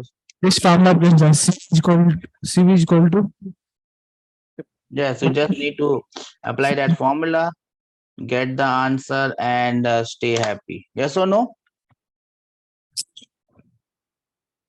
Got this? Everyone got this? yes, sir. Can I give you the next one? Yes, sir. See, we have not completed thermodynamics still. We are just understanding the concept, and you can see how many questions we can do from the same year paper. Remember, I told you something about the pattern of the paper. What did I tell you about the pattern of the paper? What did I tell you about the pattern of the paper, beta? If one question comes in same one concept, all shifts are considered in this concept. Next one.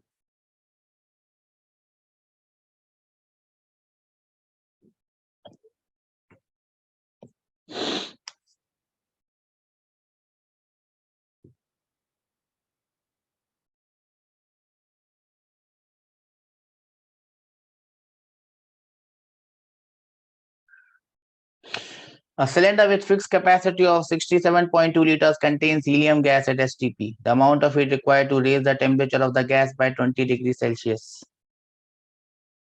What type of process is happening here?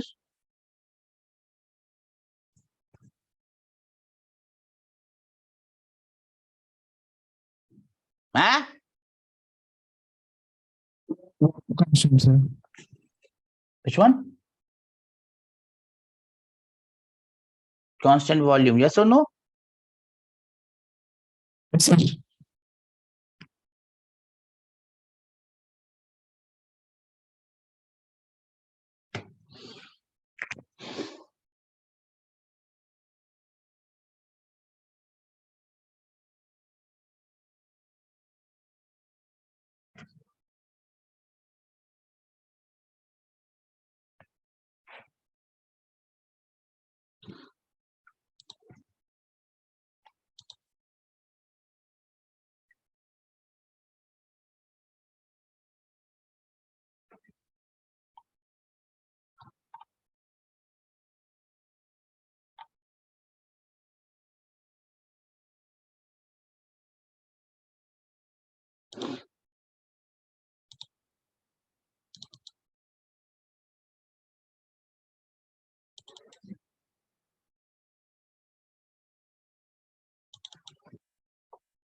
I guess you know that I'm waiting for your answers. Yes or no? Huh?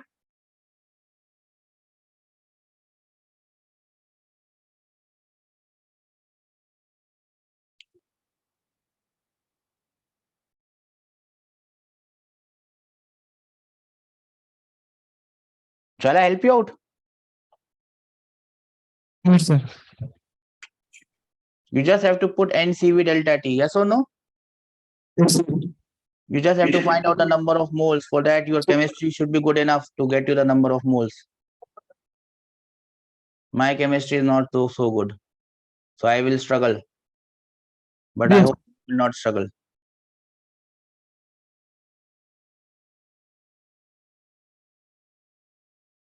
It's because of chemistry, my rank was 1826. If there was no chemistry, my rank would have been even 26. Not 26, 126 or 120, 226 maybe.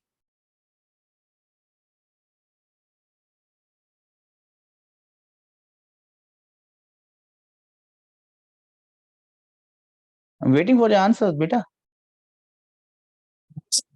Still not getting anything. This means that I'll have to do it. And I hate doing it. Sir, sir. Sir, what, sir? A, B, C, D. Remember, it's a calculation based question. I can't help it. I can't change the values because this question is there in the exam, so I can't change it. Sorry. Sir, answer is B, sir, 748. I am getting 748. Let me check with the answer. 748 is correct. 748 is correct. Well done. So, shall I tell you or you have understood this? Understood, sir. Everyone? Yes, sir. So basically, you just have to find the number of moles here. How do you get the number of moles? Total volume divided by volume at STP. I think 22.4 liters of STP, right? Number of moles is 3. Yes or no, everyone? Yes, Huh? sir. So your delta QP, delta QV is NCV delta T. You put the values, you go get the answer, and you stay happy. Everyone is happy now? Yes, Huh? sir. Yes, sir. Hmm.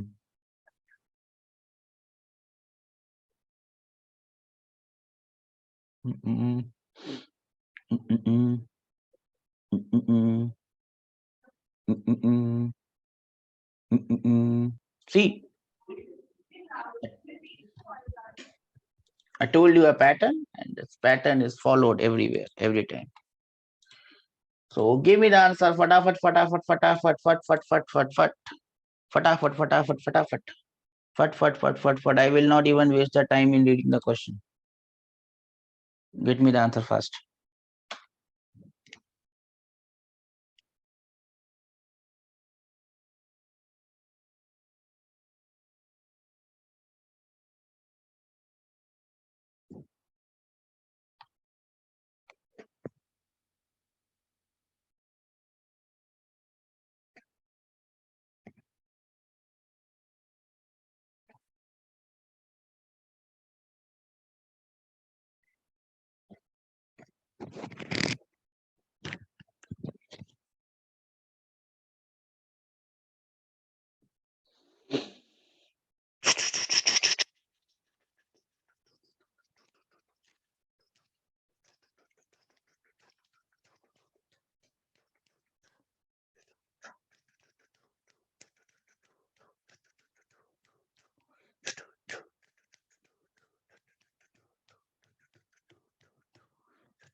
Anyone with an answer?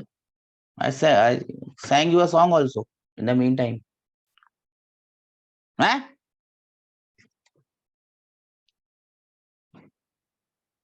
One minute, sir. 1 minute is too much. I'll give you 1 minute.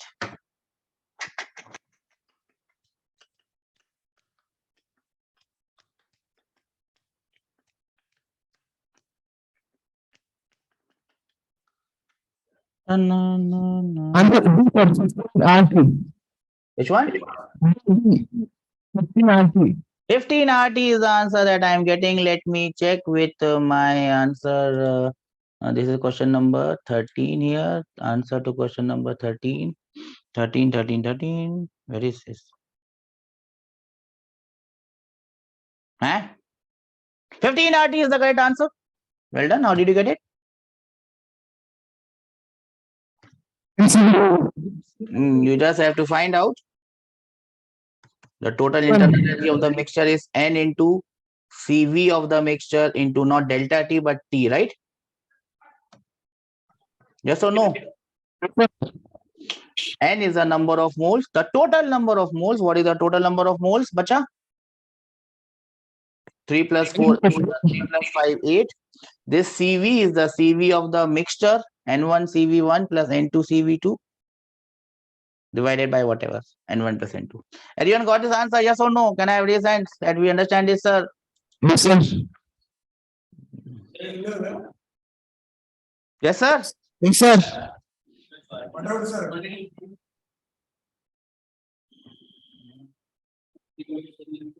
Yes, sir. Done, sir. Done, sir. Take it, sir. I told you the pattern, right? And I can see around 15 questions from this in 2019, all one session each. So different sessions, different questions from the same topic. I will not waste my time in reading the question. You read the question, get me the answer, and then you stay happy.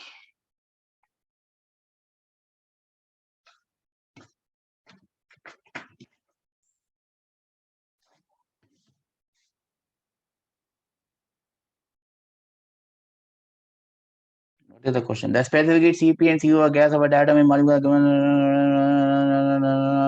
9. Done.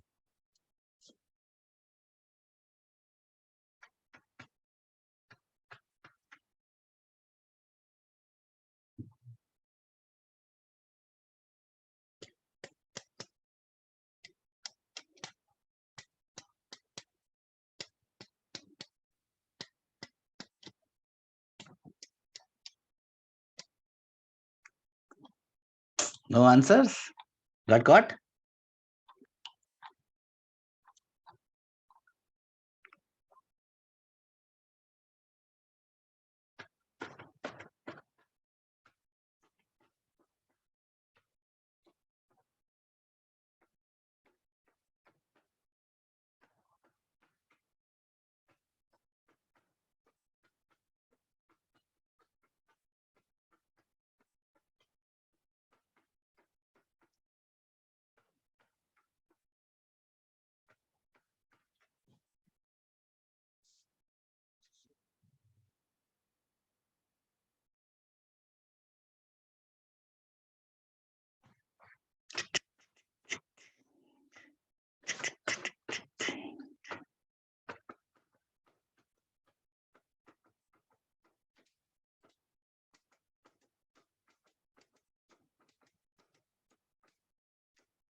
Yes.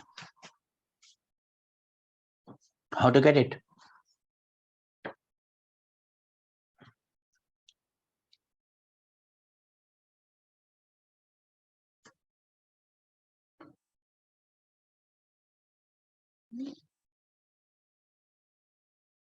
Shall I do it?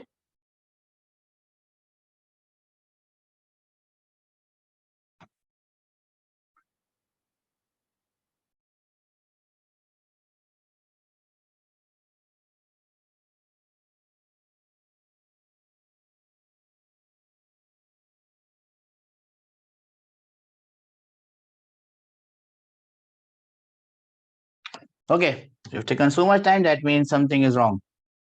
Now, how do you get it? Now, see, CP and CV both are given. Yes or no? Huh? So from there, you calculate the gamma of these two gases, CP by CV. You can calculate gamma of these two gases. Yes or no? Yes, sir. And this gamma, see, I had given you all the formulas together. This gamma can be written in terms of Option D, sir. Option C. no, option C is not correct. Option A is correct. So the CP by CV is gamma, and you can also write it as 1 plus 2 by F. Do we understand this? Yes, sir. From there, you can find out the degrees of freedom F for both of these gas molecules. Once you get the degrees of freedom, you can say which one is what. I think for A, the value of F, since the answer given is A, would come as 7. And for B, I think it is coming as 5. Therefore, the correct answer happens to be A, which is given as the answer. Please check whether it is correct or not. So for A, it should come as 7. And for B, it should come as 5. Is it coming? Yes or no? No or yes? Yes, sir. Everyone got how to do this? Yes, sir. Now, before moving any further, there is one last thing that is left, and we will cover this, and we will say bye-bye to KTG once and for all. One last thing remains, and that is known as mean free path. Have you seen this mean free path before? Yes, sir. Well done, sir, but I will still tell you so that nothing misses my part. What is this mean free path? Huh?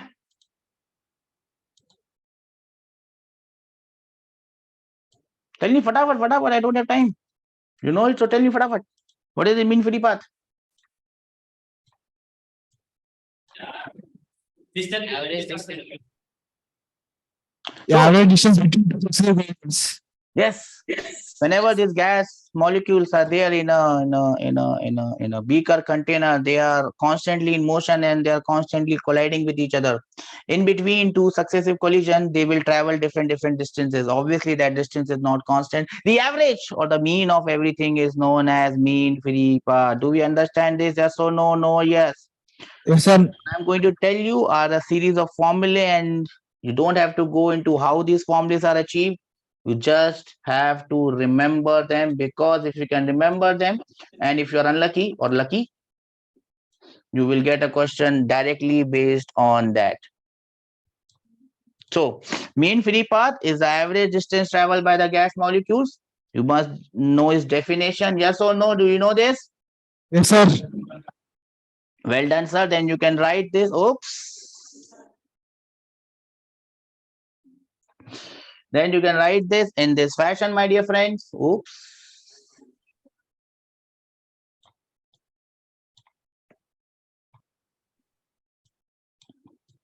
Normally, these are the topics which are actually not covered. So let me cover it. If lambda 1, lambda 2, lambda 3 up till n is the distance traveled by each molecule, each particle, each atom, divided by n, that will be equal to your mean free path. Do we understand this? Yes, sir. You have to note down the formula, sir. Do we understand this, sir, also? Yes, sir. Mhm. This is the first formula for mean free path. Just write what is given here. Lambda mean free path is 1 by root over 2 pi nd square, where d is the diameter of the molecule and n is the number of molecules per unit volume. Just write this formula. Don't think how it is coming. Just write it and remember it and keep on revising it, because if you are lucky or unlucky, it depends on how you are seeing yourself. If you remember the formula and you get the answer, you are and you get the question, you are lucky. If you don't remember the formula and you get the question, you are unlucky. If you remember the formula and you get the question and you solve it wrong, you are lazy. So whether you are lucky or unlucky or lazy depends on whether you can remember it. Just remember them. P is equal to nRT. So you can write this formula, entire formula in terms of nRT. Remember the final result. Don't go into depth of how it is achieved. That is none of our business, because this derivation is definitely not a part of our curriculum. Do we understand this? You just Yes, have sir. to remember it in the number of ways that I'm giving you, because any one of these ways, sometimes they might ask you, is it directly proportional to D, inversely proportional to D square, this square, that square, inversely proportional to density rho. I'm giving you all the possible formulas from the entire universe.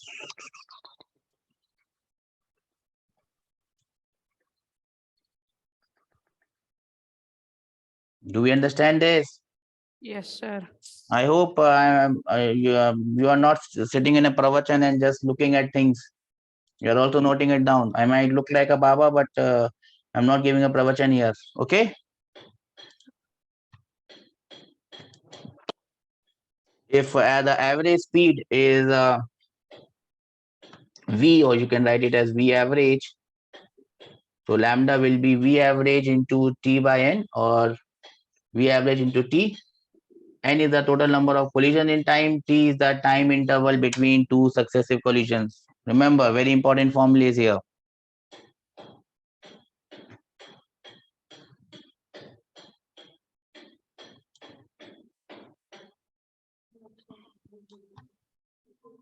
I hope everyone is noting it down fast, fast, fast, fast.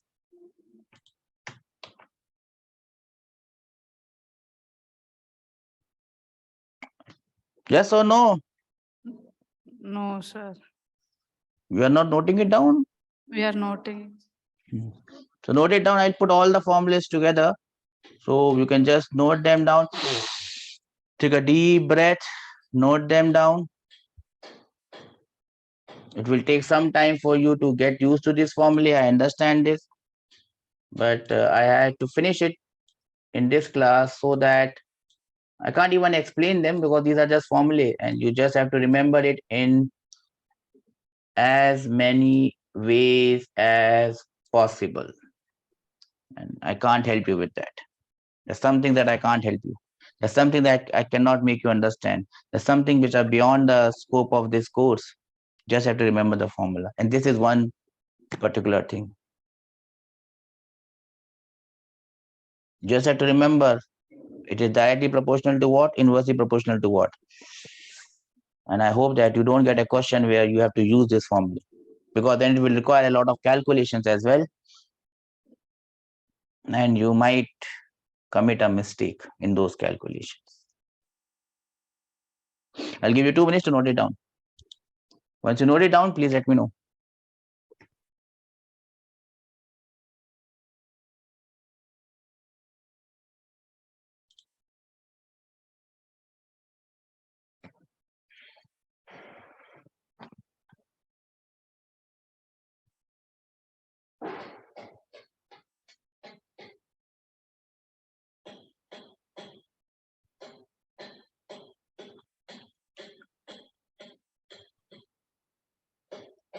Note it down, bacha? No, sir. Okay. Note it down, note it down.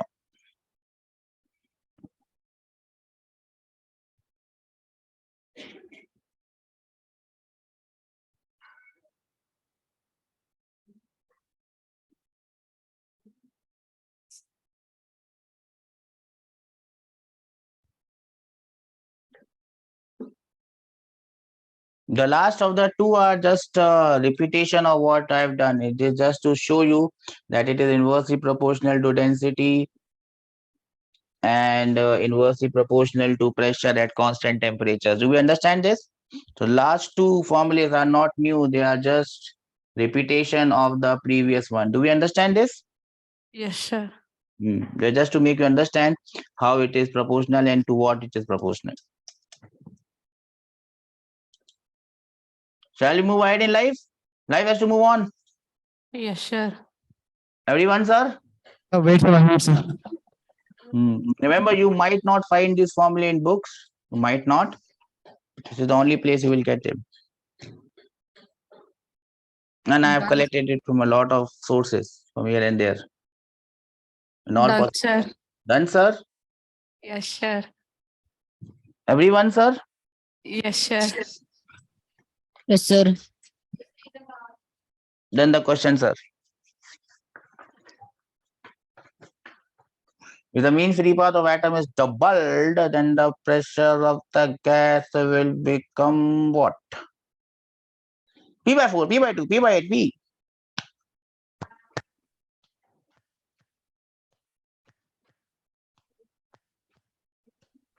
Understand you don't remember the formula, so you can look at the formula and get me the answer.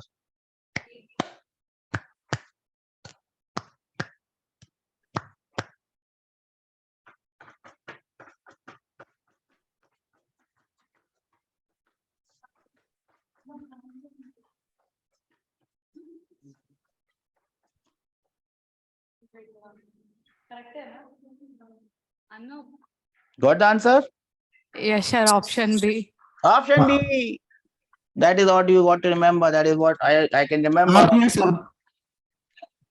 Lambda is inversely proportional to P. Yes or no? Yes or no? Yes, sir. That is what you have to remember, sir. Do we understand this, sir? This is one about it saying bye bye. I'm going. Don't worry about me. Huh? Shall we move ahead? Yes, sir. This one. Remember, the questions are also very limited because this requires a lot of calculations. So this one. Now again, if we require a lot of calculations, you can just tell me the formula, you can put the values and get the answer later on. The mean free path of nitrogen molecule at a pressure of 1 atmosphere and a temperature 0 degrees Celsius is from something. If the number of densities of the molecule is this, what is the molecular diameter? Which formula you will apply here? Which formula you will apply here?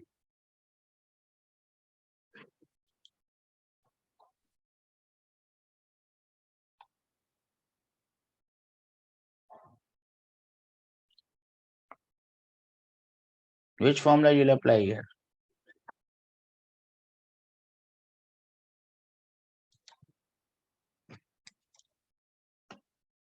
This one. Do we understand this? Lambda is 1 by root over 2 pi n d square. Got this?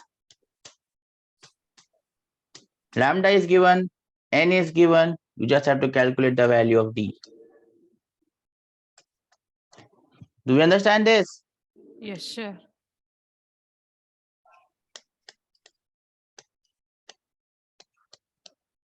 Anyone understands this? Yes, sir.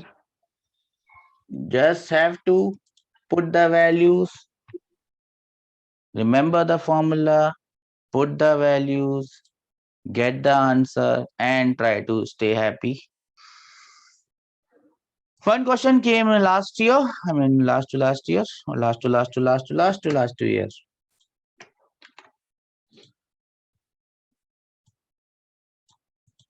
Again, if you see a question like this, try to avoid it because it requires calculations and you might make a mistake in calculation.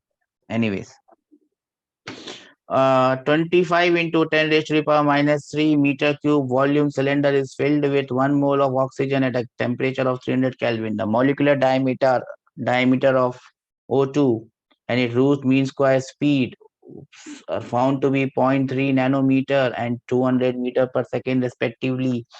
What is the average collision rate? Number of collisions per second, they are asking.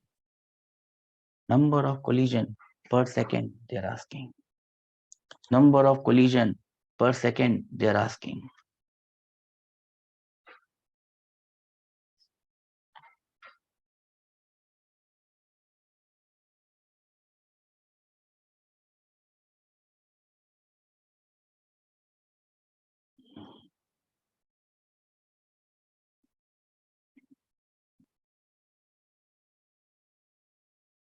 Oh, ho, ho, ho. Ho, ho, ho, ho.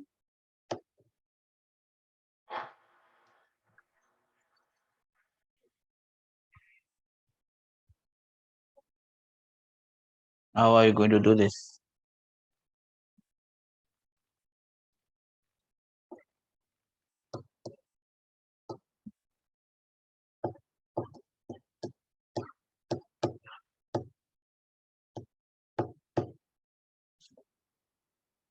Number of collisions per second.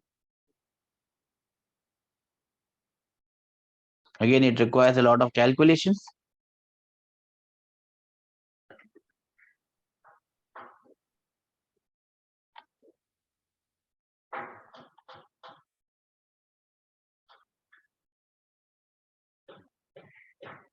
How will you find it? Okay. Which formula you need to use? Remember, if a question like this comes, just leave it. Go ahead. You will just waste a lot of time in calculating it.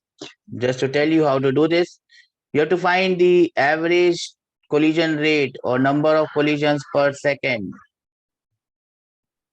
Which formula?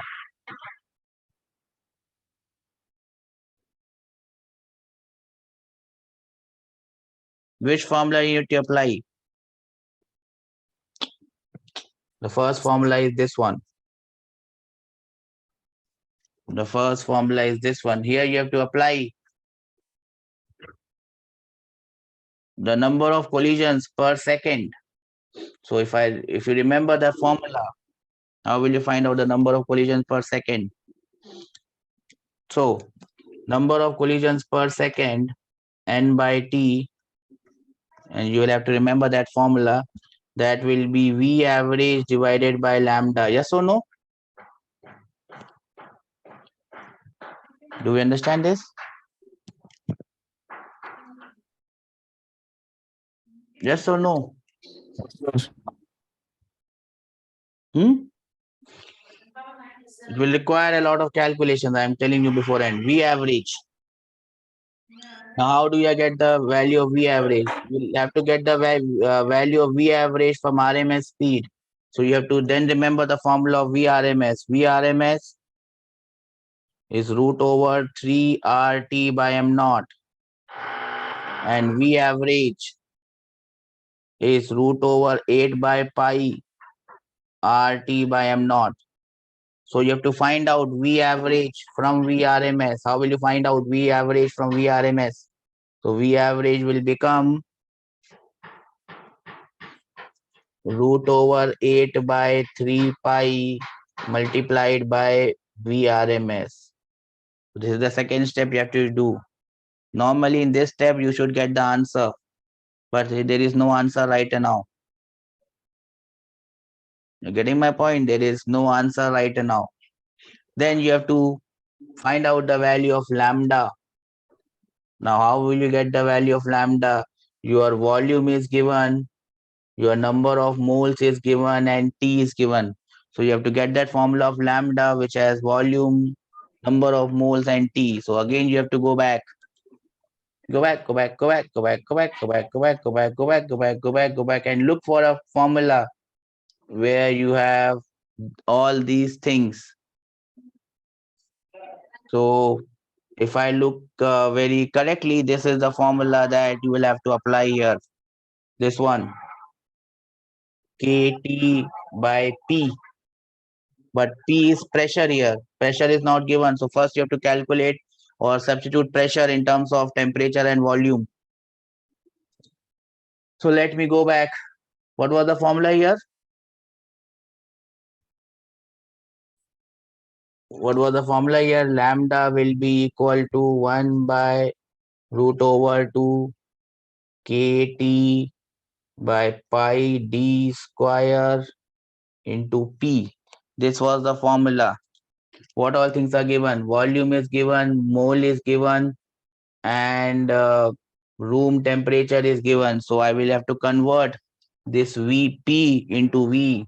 So how do I convert this P into V? PV is equal to nRT. The number of moles is given as 1. So I can write this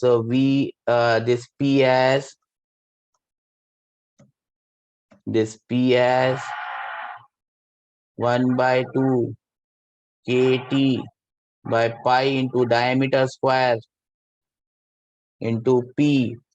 P will be RT by V. So V will go there, ding, ding. Then again, you have K divided by R. That will give you the Avogadro number and all those things, 1 by Avogadro number. And the calculation will just become too much for you to calculate. And then you will get the answer. The best question that you can solve in this scenario is they give you two gases and you have to find the ratio of this. That is the best case question that you can solve, because this question, as you can see, there are too many steps involved, too many calculation. I've not started calculation even. Too many steps involved, too many calculations done. So even if you know how to do it, you just skip it and move ahead. Do we understand this? Sir. Yes, sir. Just too complicated a question to do. So whenever you get this question on collision between this mean, tree path and all those, unless and until it's a straight question where you can just find the ratio, then only you try it. Else you just see it, smile and move ahead. Okay, because if you get trapped in this question, you will probably waste 15 minutes of your time and still not get up with the answer. So take it as a hint. Okay, so with this we have come to an official end of your KTG. In the next class we will start with your thermodynamic process. In all probability, we will be winding up all of your thermodynamic process and all the questions that have ever come in any exam. We will try to cover them up. We will do your thermodynamic process in the next class. Take care. Have a nice day. Bye, sir. Bye, bacha. Bye, sir. Bye, beta.